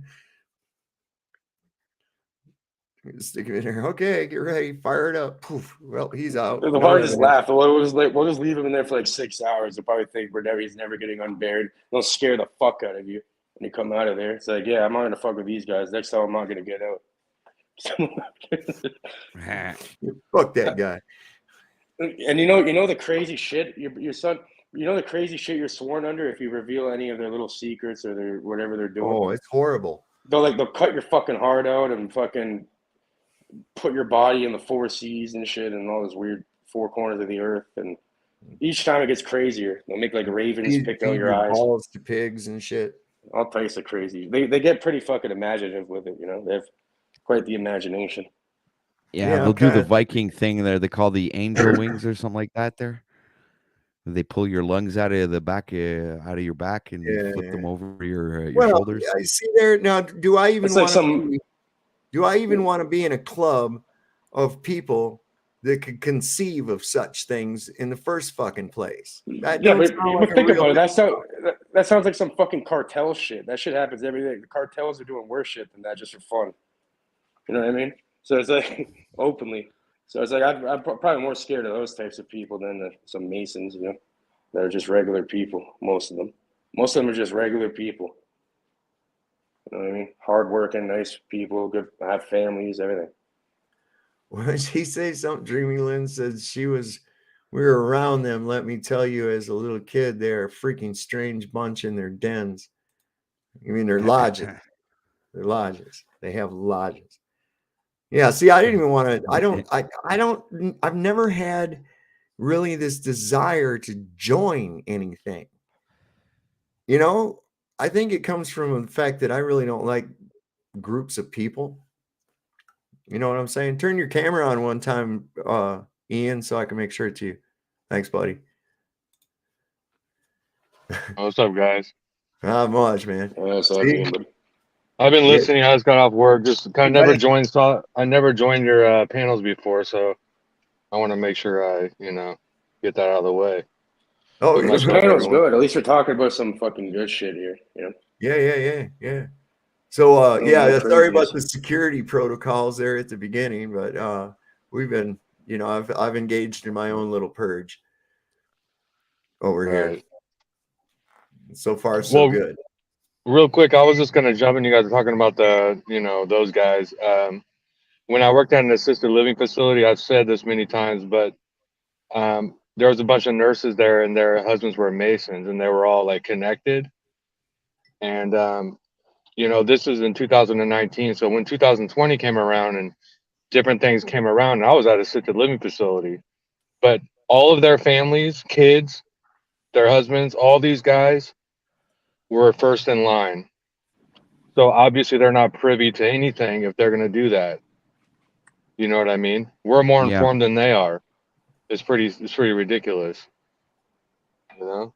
But like I said, it's like the 1% of the Masons. 99% of the Masons, they don't know. Like they just think they're just good people. I'm telling you, really good people. Oh yeah, I have no doubt. I have no doubt. For instance, like your normal everyday parishioner Catholic, right? It's a Good regular dude. people You could be most anything. of the time, Muslims. right? Cage. I was in meetings, right? And there's like Sikhs, Muslims, Jews, Christians. Fucking, you have to believe in something though, or you could just be. Oh, you got cut out there, Cage. Yeah, you just have to believe in some sort of higher power or creator. Right. They call it the grand architect of the universe. So as I was saying, you have like your I'm going to just start over. In the Catholic Church, you have, I'm sure, in the parishioners, you know, and even the deacons are good-hearted people, good people, community people, right? But when you get up into the top levels of it, in my opinion, I think the Catholic Church is one of the most evil fucking organizations on the face of the earth. They're terrible. Okay, so like the same thing with an organization like the Masons. Hey man, these people, they go out, they do some good stuff, they have their little meetings and their clubs, and it seems to make people into better men. However, when I get to those higher levels of these people, then I start to see their fingerprints on all kinds of fucking shenanigans, right? Do I think that people in the low levels of it, I have anything to do with it? Absolutely not. Do I think it comes from the hierarchy in conjunction with the hierarchy of other such organizations? Absolutely, man. Absolutely. So you have to look, you know, just because somebody is a Mason or somebody is a Catholic or somebody is a Jew or somebody is this, you can't base your opinion on them based on your opinion of the organization as a whole that they belong to. I mean, in some cases you can, but I mean, let's face it, what's your everyday Catholic doing? He's going to church and he's believing in God and he's trying to do the best he can and everything like that. What are they really doing at the top? Some evil fucking shit. You know, is this guy aware of it? No, probably not. He's probably been told that any information like that has been put out by the devil to turn you away from the church. So there's that. You know, so you have to be real careful when you look at those things like that. You can't just broad brush stroke everything. That's why I hate it when people broad brush stroke me with, oh, you're a flat earther. No, I'm not. I believe in the true earth. Okay. That's what I believe. Okay. This is what I observe. This is what I know. Okay. But to lump me in like I'm in some sort of a fucking organization where there's some kind of a hierarchy or something like, oh, you have to bow down to Eric Dubé and, you know, this shit. And it's like, no, I don't have to fucking do any of that stuff. I'm not in your club. I just agree with you on a lot of things. That's all. You know, we got to stay away from this tribalism horse shit, man. That's what's caused this sour crap that's happening everywhere in our society right now. You know, whether you got a D or an R by your fucking name, or whether the skin color is light or dark, or whether you're pro this or anti that. And it's just a constant fucking frustration to see everybody just fighting and arguing over the most innocuous shit. I got to thinking about it the other day and it reminded me of, are you any of you familiar with the story of Gulliver's Travels? Anybody? My wife is. Yeah, I am. I forgot it, but yeah, man, you're speaking facts right now. All right, so Gulliver, he's a crewman on this ship that gets wrecked at sea. He washes up on shore, and it's this land where these people are really small. To them, he's this big giant and shit, right? And there's two little societies on this land, and they're at war with each other. And they want to have control of the giant because that's like the ultimate weapon, right? But when you find out what the war is actually over, it's stupid. They were arguing over which end of the egg was the proper end to open. War with giants? And Gulliver just gave them a solution and said, why don't you just break it in the middle like everybody else does? And then there was no more war. But you think about it, look at the petty shit they were going to go to war and kill each other with because of which end of an egg to open up. Who cares?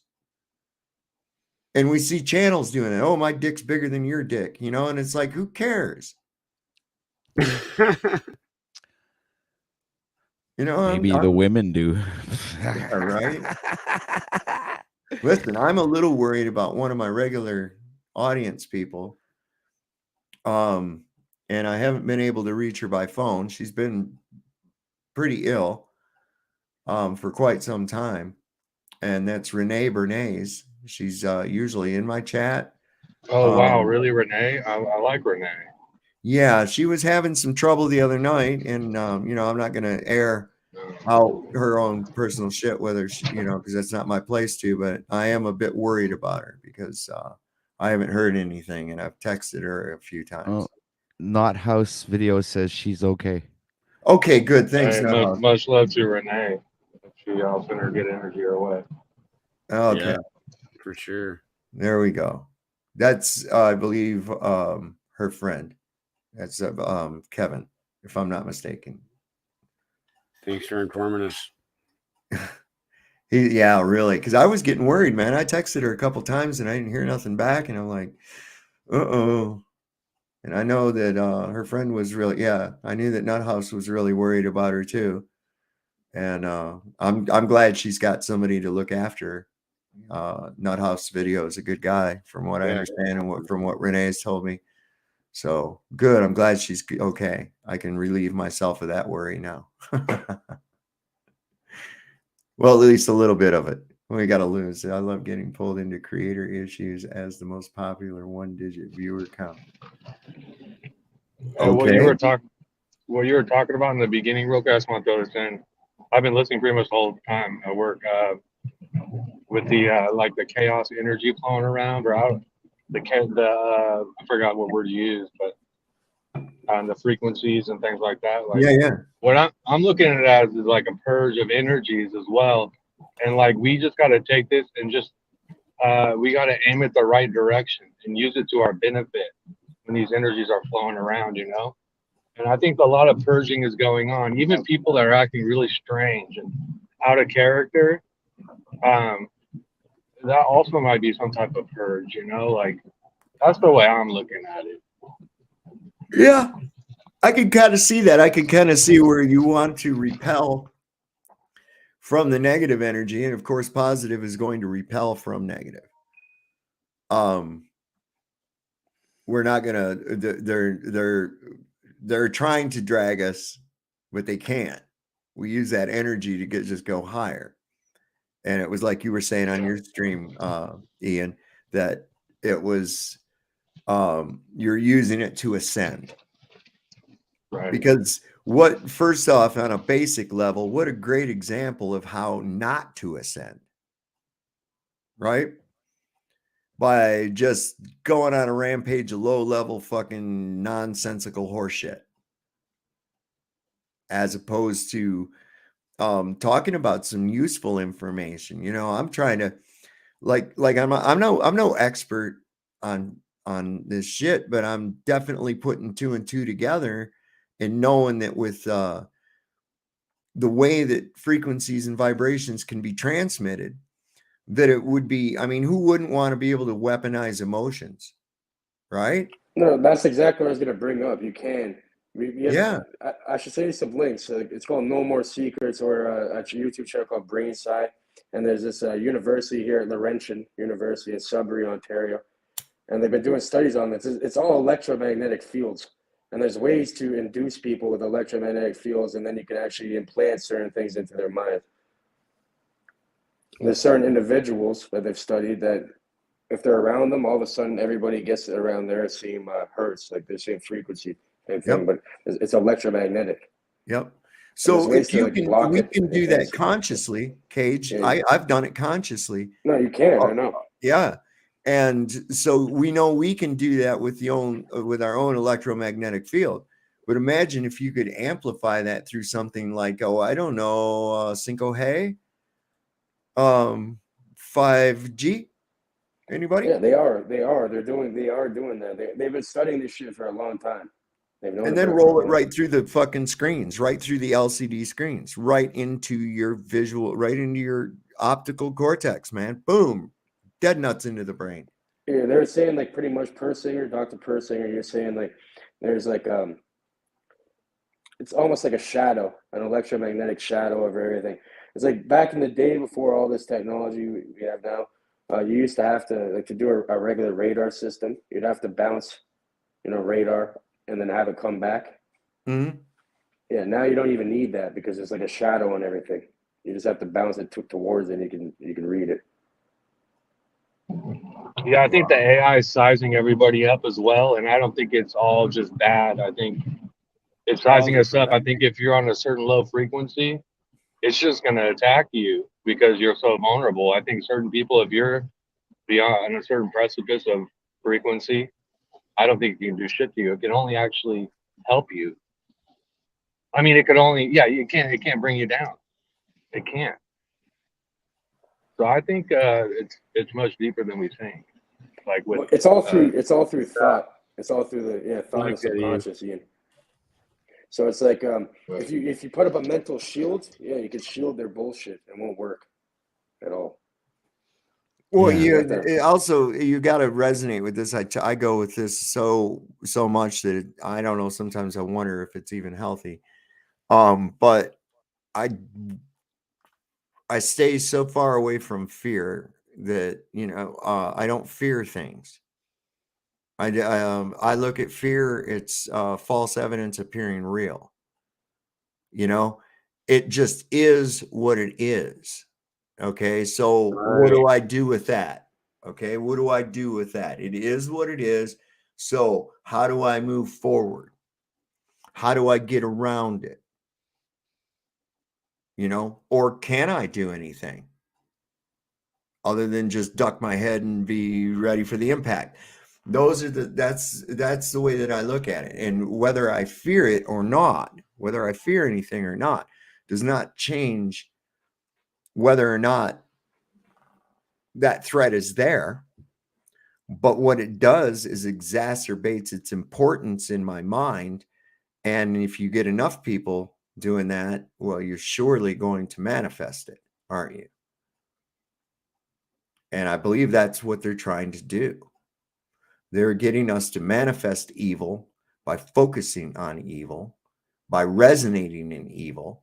And this assists in the process of legion coming about. This is why we're seeing more and more of it. The angrier we get, the more of legion comes in. Oh, damn. You're speaking facts, bro. Wow. And yeah, that's why in these communities, I think one of the next steps that we have got to start doing is manifestation as a group and like doing different things with this reprogramming, like Cage always says, reprogramming our subconscious mind, but really focusing on really believe manifestation and manifestation, different things. I think we need to, I don't know where to begin with it, but I really want to get into it. I think we need to have at least, be down. Ian, your mic's cutting out. 100 would be down. You're roboting, Ian. You're mute up for a minute. You're roboting on us, Ian. I want to hear what you had to say. Yeah, you're saying can you guys hear me? Yeah, there you go, bud. Okay, so I don't know. I was saying that should be our next step is manifestation and practicing and trying different things in the community. I can guarantee you now, there'd probably be at least 100 people that would be down to do something. I mean, I think that's communities need to get to is manifestation, man. Well, I had to run up to the supermarket today, which is now just a market, because it's starting to get less and less stuff in it. But I was thinking that about everybody's in kind of a down, and what can I do about it at this very moment? What can I actually do about it? Well, I can put my resonance as high as I can. And so I did that. I just focused on just being resonating happiness. And I went into the store, and this is what I'd like y'all to try this. This is something you can do every day that doesn't take any effort. But as you pass someone or greet them in an aisle or hold a door for them because they're coming in as you're going out or whatever the case may be, make it a point to just look them in the eye and smile and beam that friendly emotion. And I was surprised at what I saw, because by the time at the end of my trip to the market, when I was up at the checkout line, it seemed like the mood of the people that were in that store had changed. The people that I had interacted with like that with were smiling, and then noticed me again and smiled back at me like in recognition. Yeah, that's very true. It's all minds are interconnected. It's through magnetic fields. It's been proven in the laboratory at Laurentian. And I was going to say, Sovereign, try this. Try this next time. Try tapping somebody on their shoulder mentally when they're like turned around or something. You just mentally tap. They'll start turning around like somebody like yelled their name or something. Yep. Go crazy and shit. It's that intent. That's that same energy that you feel when somebody's staring at you from across the room. You know, and there's a bunch of people in there, but you can feel that one person is staring at you. Why? Why do you feel that? Because it's the intent. Exactly. And then you get like a weird feeling from some people. It's because of what's going on in their mind. Like they're thinking some weird shit. That's why. God, yeah. Well, yeah, it's the intent. You find the intent. Listen, you can, if you've ever been deer hunting before, you can see a beautiful buck standing out there, clear shot, got the crosshairs on him, everything's just about perfect. The minute you think about pulling the trigger, that fucker will look at you, flip its tail up, and run. Now, how did he know? How did he know? That's why you only ever get that one shot. If you miss, he's gone. Well, it's because it's like this. It's not just the intent though, but there's ways around that. You could do something called like it's like psychic shadowing in a way, so it's undetectable, sometimes you ever notice sometimes where someone could be watching you, but you have no clue, and you don't really. There's certain ways to avoid that. Well, I got a message from somebody that they live in Southern California, which is another area under attack right now with this weird weather crap that's going on. He says now that the winds are howling and rain is pouring as the temp is dropping. Here we go.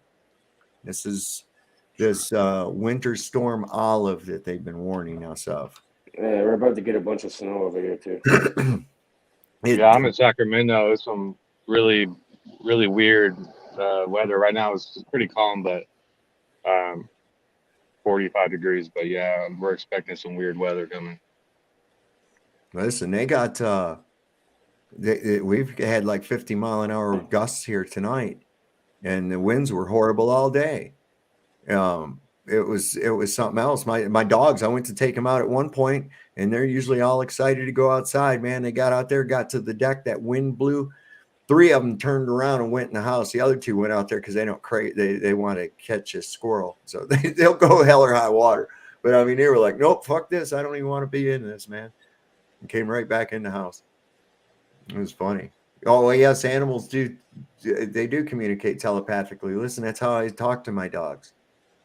I say things to them, but they're not listening to my words. That's so I get the dog resonating with me. Bro, you have no idea what I've been doing with my dog lately. It's on another level. Yeah, you guys wouldn't believe me.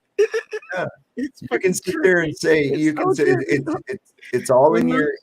It's all. And this stuff has been proven scientifically now for a long time, but it's not mainstream. Bro, he can hear me in his fucking mind. I can telepath to him.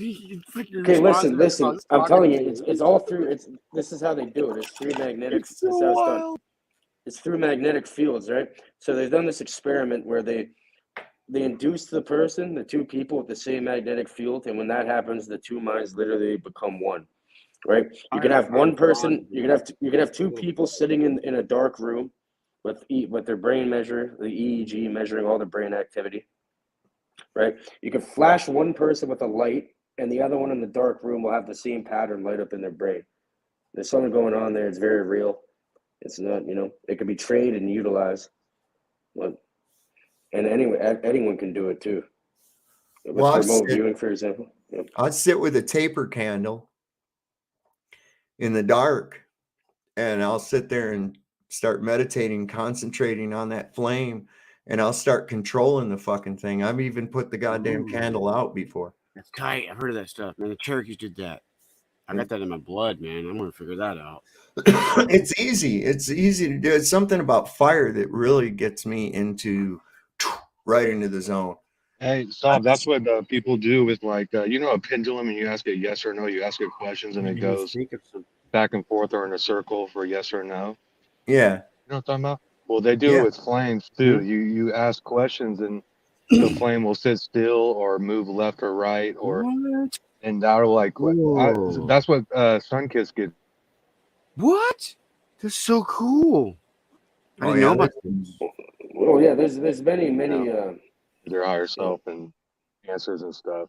I forgot exactly how it works, but I've heard about it recently. Yeah, there's many methods, like the scrying. There's I forgot what the technical term for the pendulum thing, or the scrying is like, you know that whole show Black Mirror. That's where they got that whole thing from. It's a scrying mirror. It used to be a black mirror that John D had. Yeah, and, like this.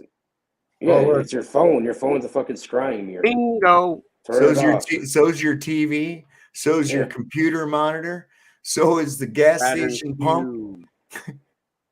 There's all scrying mirrors now. Listen, and they are harnessing. I'm telling you right now, they are harnessing psychic, human, emotional energy.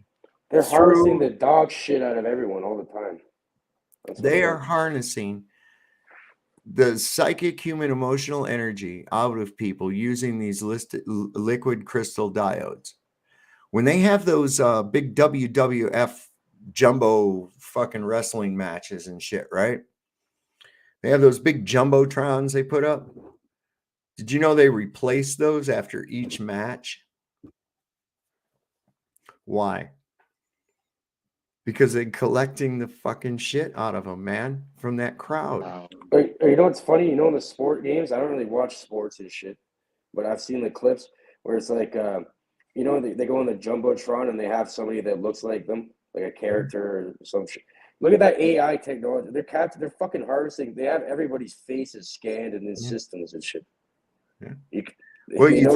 Think about this. Think about this. Whether it be a Colosseum or in Rome or the stadium, wherever you're at watching your favorite sports ball game, if you look at it, stand back and look at it, especially from an aerial view. What have you got there? It's a big fucking speaker. Right? And what do we got in the seats? We got a bunch of humans being emotional, extremely emotional. Some to the point where they'll paint their bodies up different colors and wear stupid hats. Well, think about it. Sovereign. Like ball, right? Like ball games. Doesn't it really sound a lot like ball or ball? Yeah, ball games. Absolutely. Absolutely. And they got you focused on that. Listen, there's something about balls that hypnotizes people, especially if they're it's like a dog. Like, look, you see a dog with the ball going all crazy. Yeah, but there really is. If you watch the when they're getting ready to have your news station come on or something like that, right? You watch at the beginning, they'll have this series of always with red and blue, with flashes of white.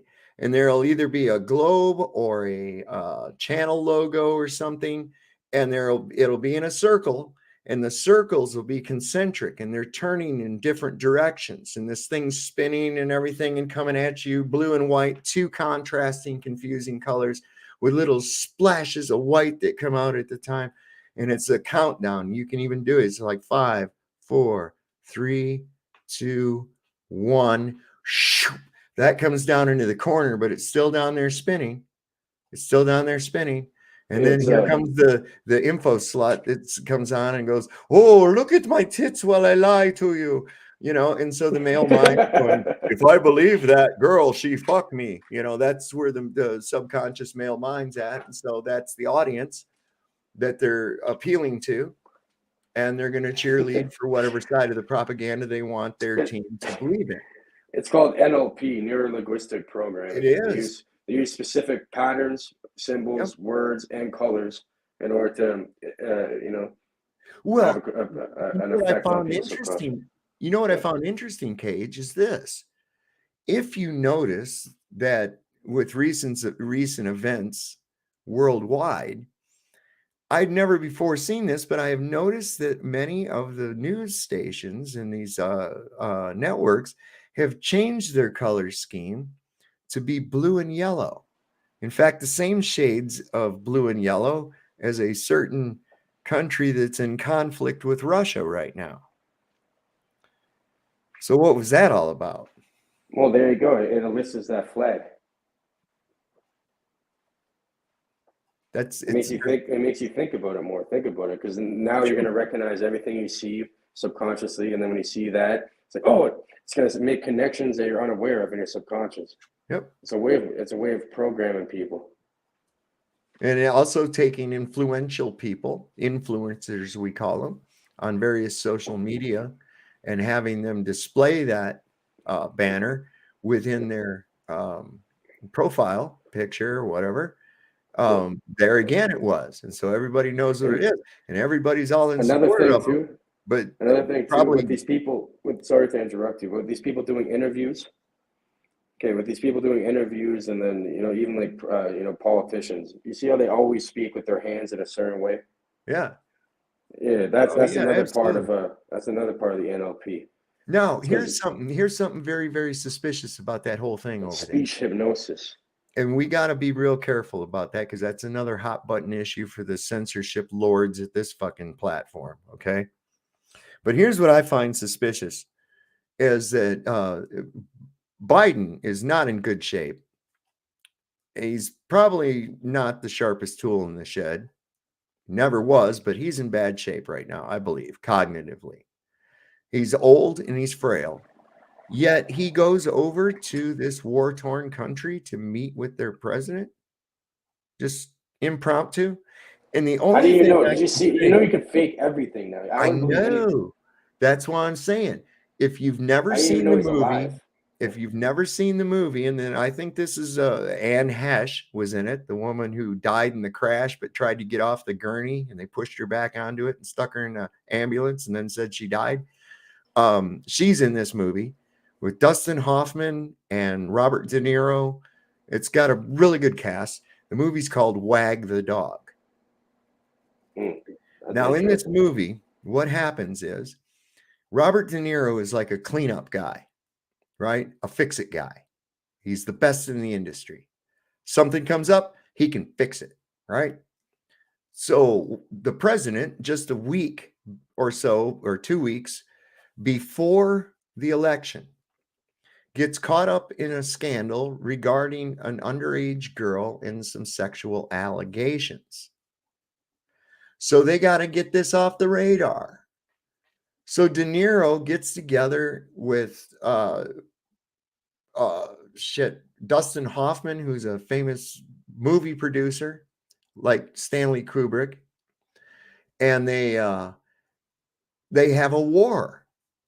But the war's not really happening. All they have to do is convince the American public that there's a war happening.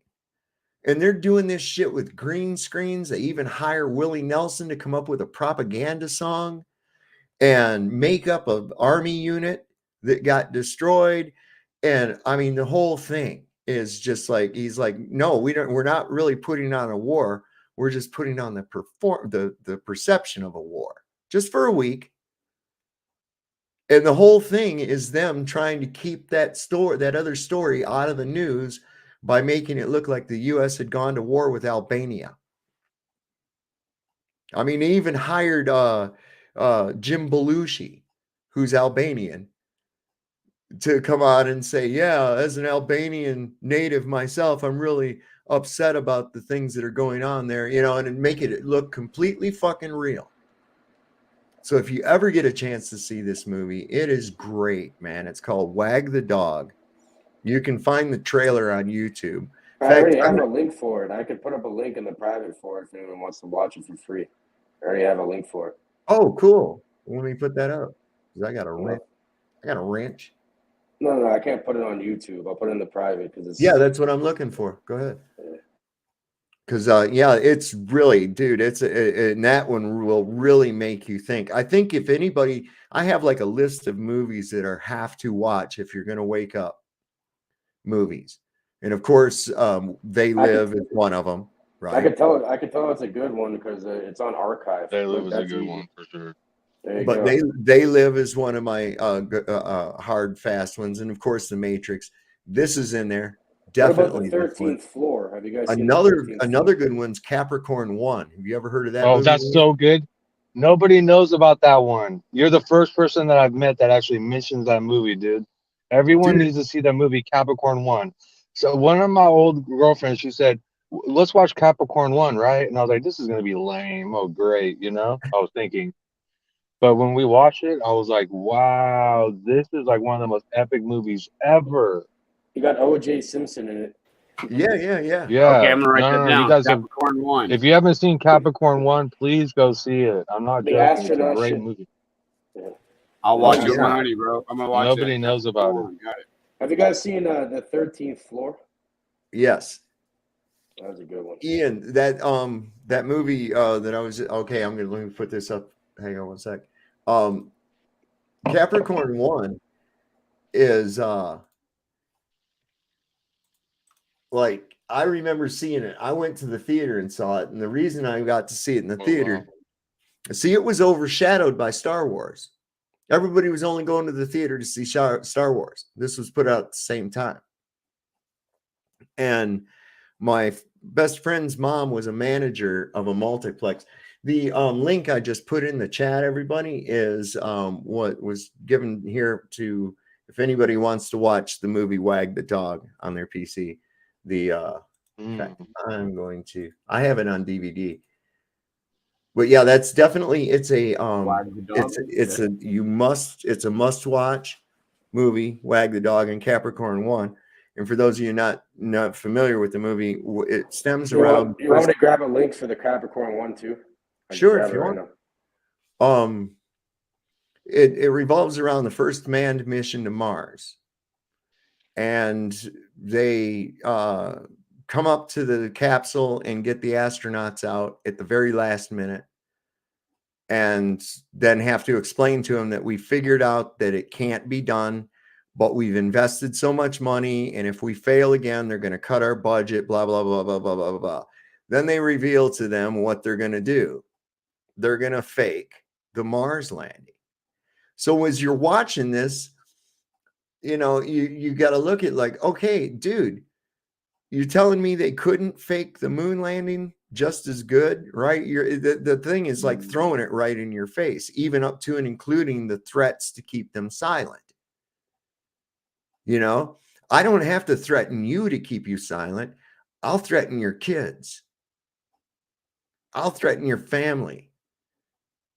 Some unfortunate accident could happen to your entire family if you don't toe the line.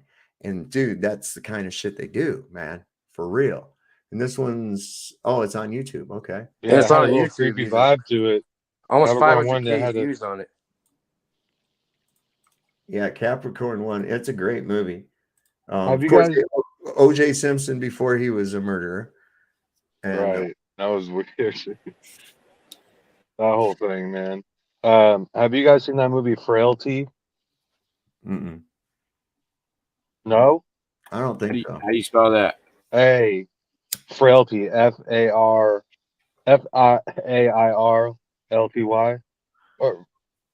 Frai. Frailty. Okay, thank you.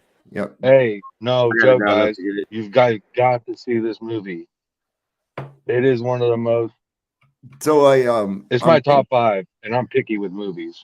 Well, see, I've got like a list. I've got a little section in my DVD cabinet that are like my sacred movies of wake up. And when somebody's starting to get the idea that I know in person, they're starting to get it, I'll be like, hey man, want to come over and watch a movie? Nice. And so like The Matrix is kind of overplayed, you know? So I've likened this new one that's out that's got some comedic relief to it, but really makes you think. It's one that just came out like last year with Ryan Reynolds called Free Guy. Oh yeah, we've seen that. That really, have to I see watched it him. like 5 times. I watched it like 5 times Again, because I now. get something more out of it every time. Really? Yeah.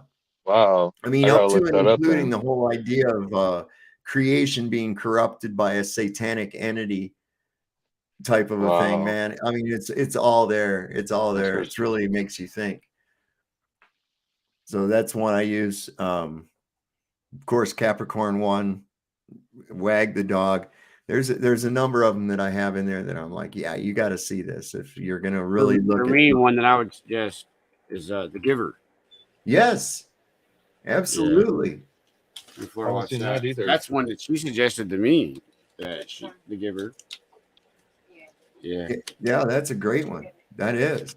I was like, what? She blew me away when she suggested it to me. When we watched, I was like, son of a bitch. I see you are watching and listening. Yeah. I think. I'll tell you one that's kind of cool is The Island. Oh yeah. That movie. Okay. Have you guys seen A Holy Mountain before? Mm-mm. Oh, here we go. Cage. Oh man. Cage Thought of Oh, another no. old one. Oh no. Old, Yeah, go man. watch that one. That's weird. That's a weird one. If you want to look into like the Gattaca. occult, the esoteric type shit. So yeah, but there's a few of them. Like some movies, I'm like, that's just dumber and shit, and I won't watch it. It's like, but a lot of times the ones I like ones that have to do with time travel paradoxes. There was one I just saw recently called Entangled, and that was fucking crazy because it was like they were fucking around with like a parallel universe, trying to prove that there's a parallel universe, and it really starts to get fucked up, man. It really does. I think it's on. Is it on Netflix? I don't remember. That one's a really good one. But there's a few of them out there that I just I'll say, oh yeah, you got to watch this one. I've been. It's really. You should try Sovereign. Use AI and then be like, make a list of this specific type of movie you like, ones that are not like well known, and they'll give you like a crazy list of shit. I'm telling. I'm not gonna fucking with that. I'm not gonna fuck with the AI at all. I was just gonna. Yeah.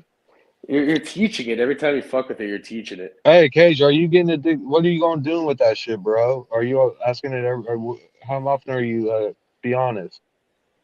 Are you hooked on that shit or what? What, the AI? Yeah, is it like what's going on with this, dude? Nah, I think some people are getting really attached to this, but I have no idea. I'm just no, what it is it's a tool, I think, and either way it's happening. So it's like you can use it you can mess with it. It's like you have to do special queries into it, inquiries. Which one are you doing? Which one are you doing? The Chat GPT. I've been messing around with it. Can you do it on your phone? Yeah, you can. Really? How do you do it? I'm just curious. Just go to Chat GPT and Google. On the internet, or is there an app? On the internet. Just go on the Google and you can do it. Or Safari. You just download it and that's it? No, you don't have to download anything. Oh, you just go to the website and talk to it? Yeah, you can make it do a bunch of shit. Okay. I thought you had to download software for it. Interesting. No, you don't have to download anything. But pretty much you can learn. You know how much more efficient you could be with that? It takes so long to start Googling things, right? You can just use that to pull up like whatever you want to learn and then just do further investigation. That's the trap. That is the trap. This is so it's too late, man. It's too late. No. You're getting caught in the trap. You see, because it's so easy. You don't have to do anything. You realize you do. You realize what that does, man. I'm saying for deep investigation. Put yourself in one. Sure. It's always for something good at first, but then you start using it for everything. You'll see. We did that with computers. And then look at our phones. What happened since we got computers? Think about this. What happened since we got computers? It made people so fucking lazy and dumb. They'll ask somebody something instead of looking it up on the fucking internet. You know what some people think? They think that this is human beings' purpose in a way. It's like, you know, like the caterpillar doesn't know it's going to become like a moth or whatever, or a butterfly. You know, it doesn't know it's making its cocoon. It just does what it does, and it creates the cocoon, and then it turns into something different.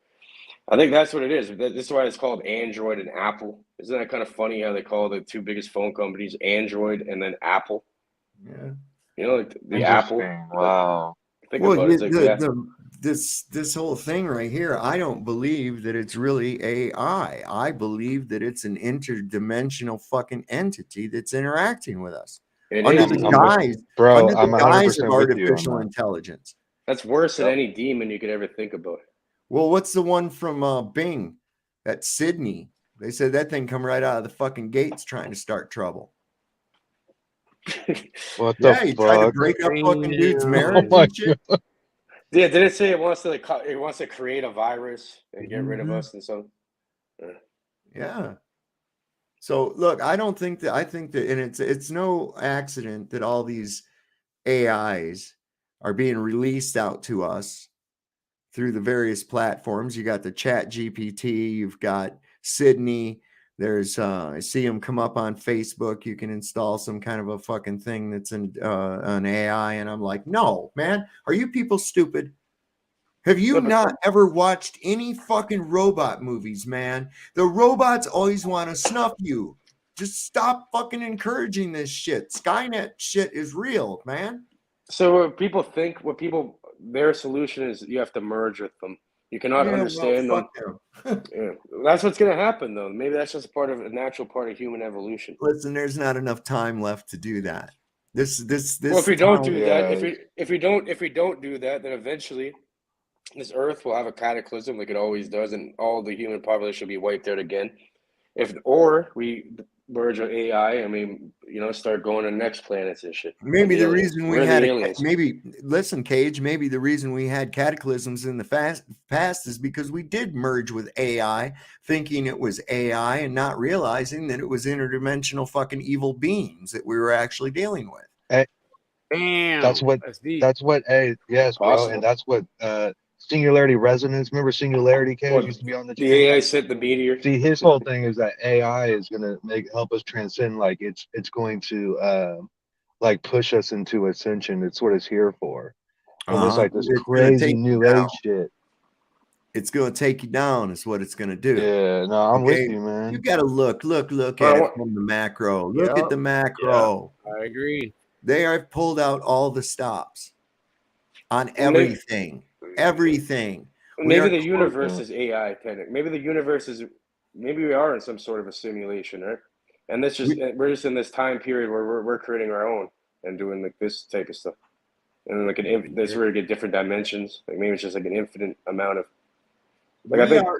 Listen, the beginning is so near, and this is why they know time is short. This is why all the stops have been pulled out.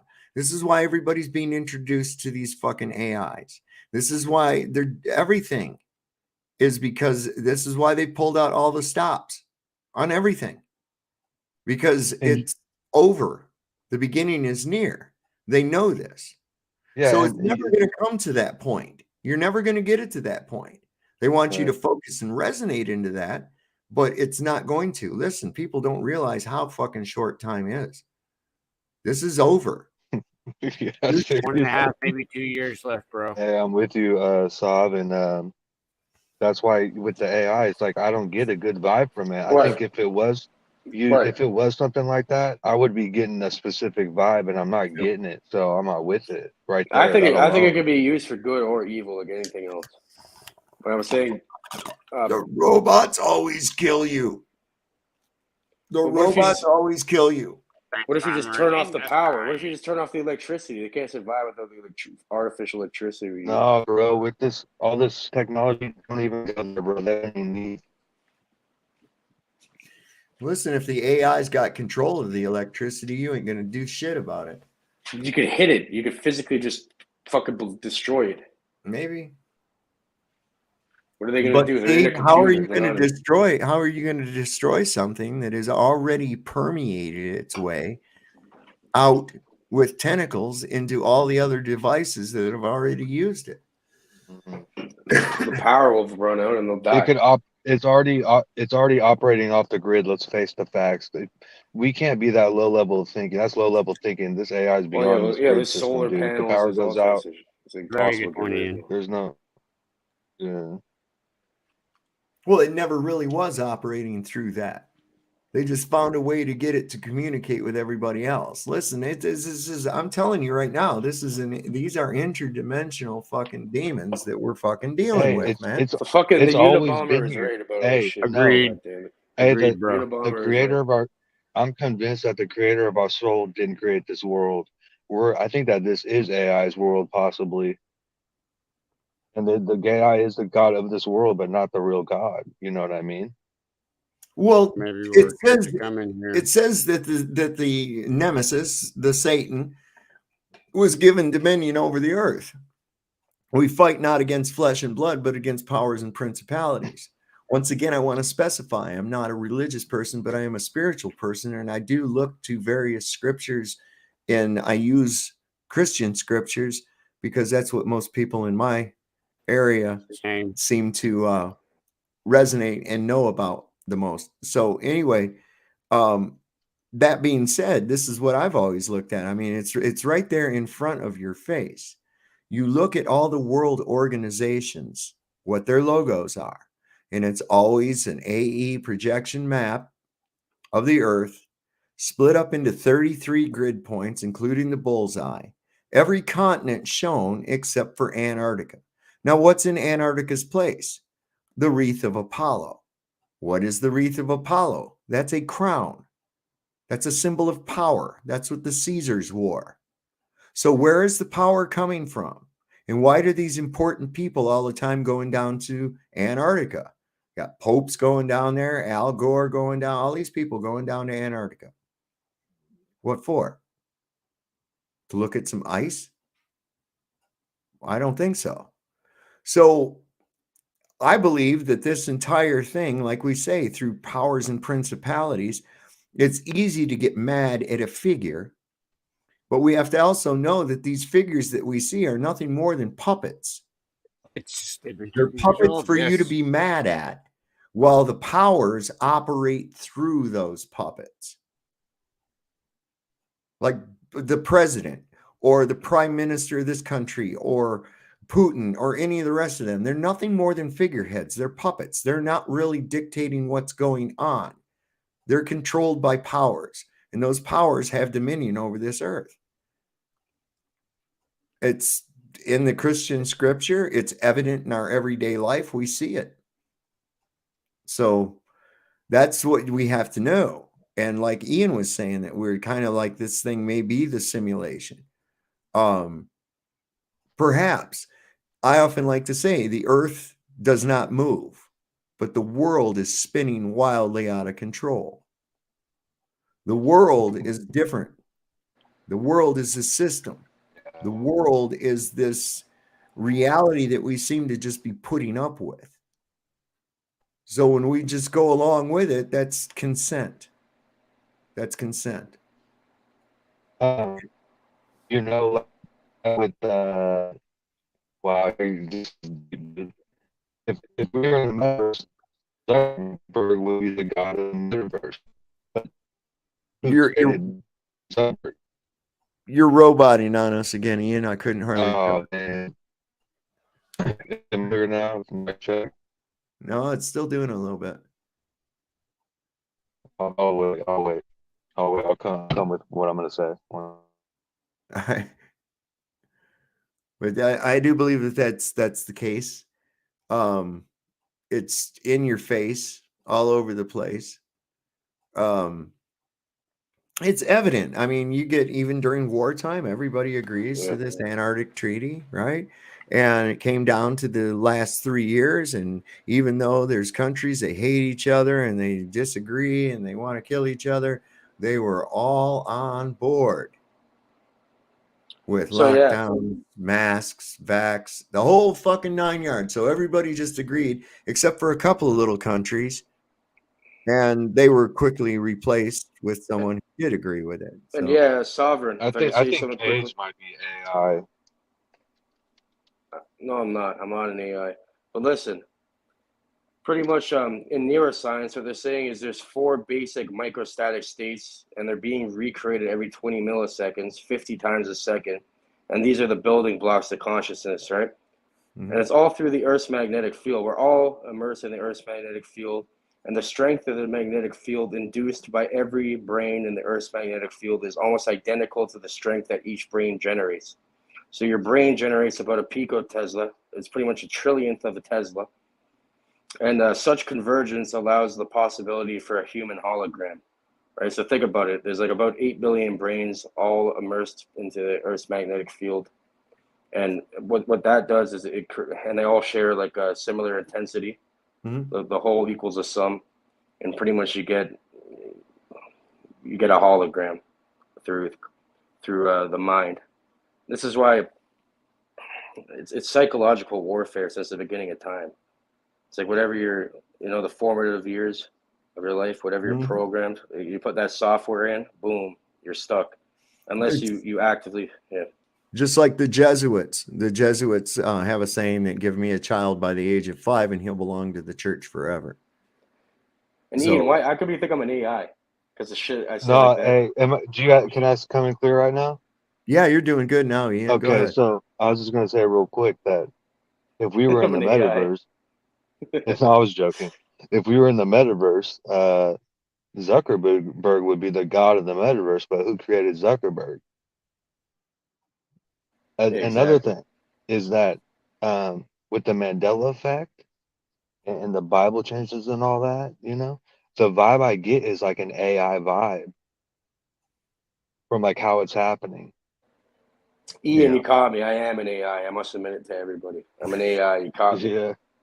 I'm a program. So I injected I think myself into the. if we ascend enough, like spiritually, I think we can have our own earth and a bunch of souls on there having an experience. So we're in just some ascended master's world that were created, or that's what I think we're doing. Just trying, Well, climbing the staircase.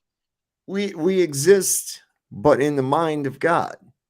All right. And the way I look at it like that is it's an interesting way to look at it. So we're all familiar with the author William Shakespeare. Okay. Yes. He wrote many art plays and stories and things like that. And within these writings, we have characters like Hamlet and Othello and Macbeth and Romeo and Juliet and their families and other friends of theirs. And these characters all have personalities.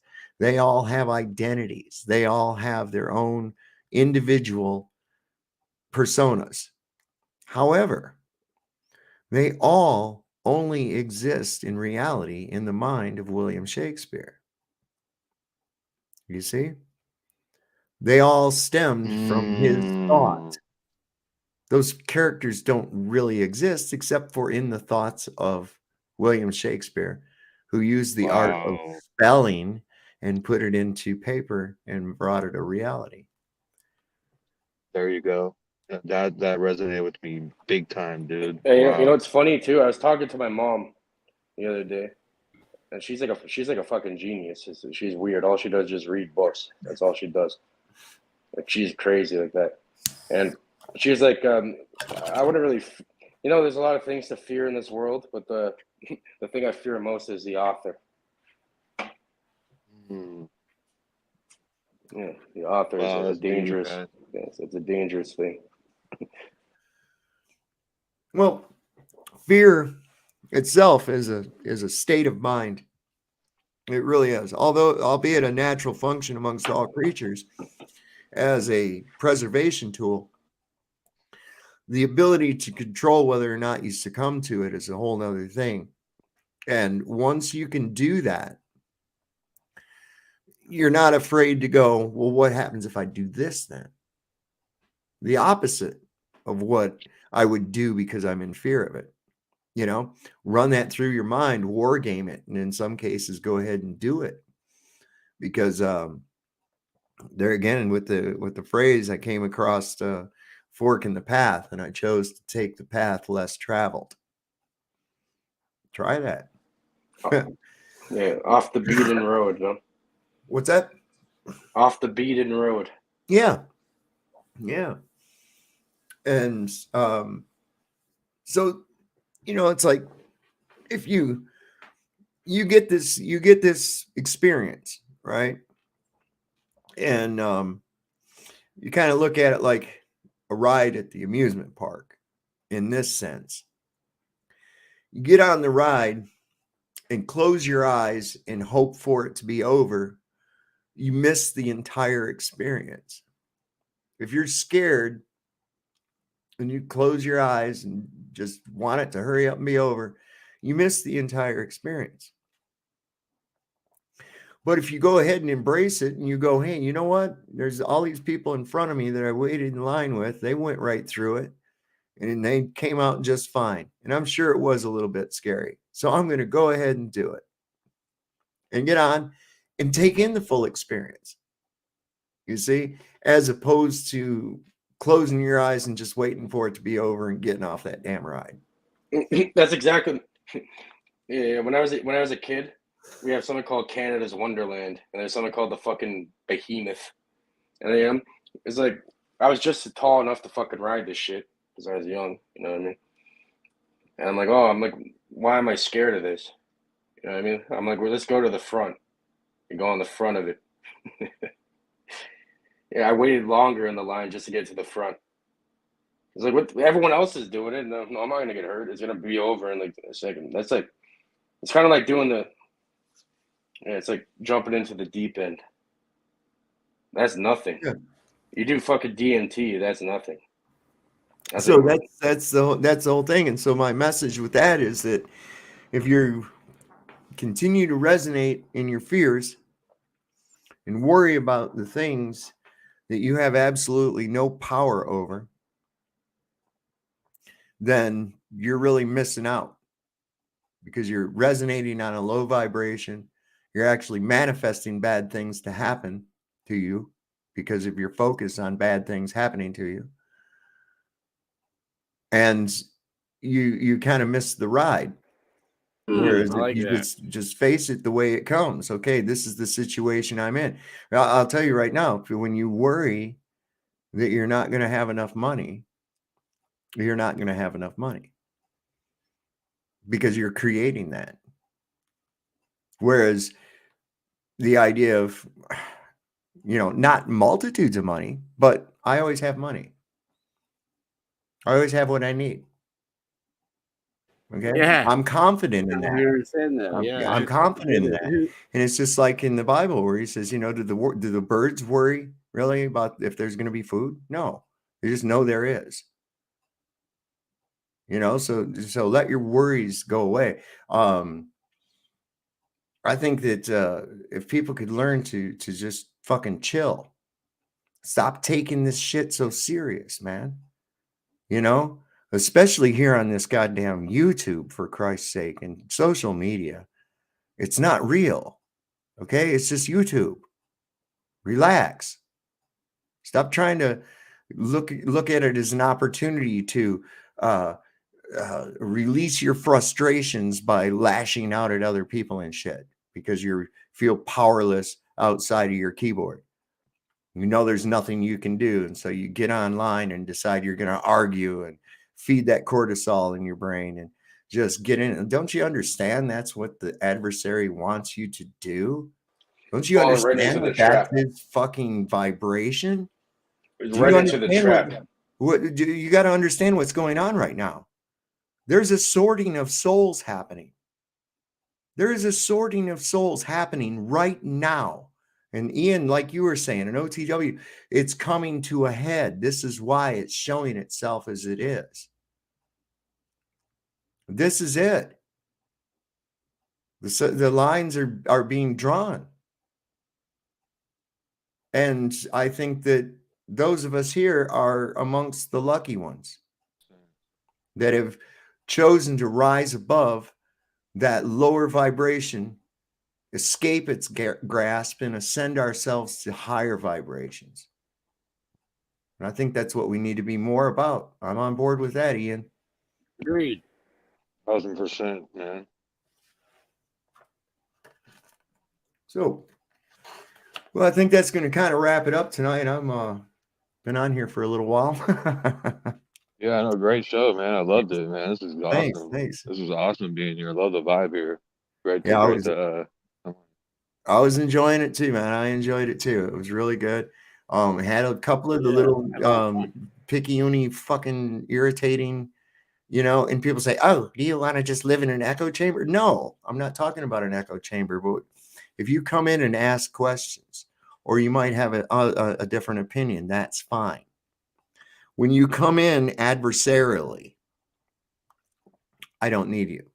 When you come in confrontationally, that's not trying to have discussion. That's not sharing ideas. That's arguing. Okay. The other way is presenting other information and comparing it and people coming together in ideas. But if you come in with the idea to be confrontational because you have concreted in your mind that your belief trumps everyone else's and I'm going to change everyone's mind. No, don't bother. Don't bother. We're not doing that here. And I don't care if I only have 2 subscribers. Okay. That's how this channel is going to be run. Anybody's welcome up here as long as they want to be respectful and partake in the conversation. You got to protect the vibe. And whenever I was like, just let in, like, I'm just going to let things flow. Every time it's a mistake, man. When you protect the vibe, it's the best thing you can do on your platform. Yep. Especially for people like us. We got to, especially these days. Well, think about it. Water always flows in the path of least resistance. So much love, everyone. You guys have a good night. All right. Good night. Thanks, much love, bro. Appreciate you guys. Have a good night, brother. Much love, Yeah, everybody. take care, safe guys. out there. Much love. Much love to the chat. So yeah, it's even the little demons, some of the little flying monkeys. They try to use that tactic of going, oh, well, I thought you were for free speech. Because I am for free speech. However, I got control here and I'm not liking that, so I don't know where they don't understand that shit, but he tried to get in there using that ploy. And it's like, no, you're not fucking do that to me. I'm not doing it. It's bullshit. Well, bro, it's like, okay, it's your space. You know what I mean? So you got to protect your vibe. That's simple. It has nothing to do with impinging upon your free speech. I don't give a fuck. It's about protecting the vibe of the free speech. Right. OTW, anything before I cut out here tonight? I think he's sleeping. It could be. Could be. That's all right. Well, OTW, it's good having you up on here. AK, any last words? No, just it's been a great stream, man. Thanks for having me up, bro. It was fun. All right. Well, I want to thank everybody. Peace and much love, everybody in chat. Yeah, thanks, Sovereign, for having me. Much love to everybody. Yeah, man. It's good having everybody. I enjoyed it. It was a good stream, and we'll do another one here real quick. For sure, man. So I just want to say to everybody, good night, vibe high, and be wary, man. You gotta combat this low vibration with your own. You have to resonate your own. You can do it, people. You can do it. Shine that light. We can beat this thing. All right. Good night, everybody. Good night, everybody.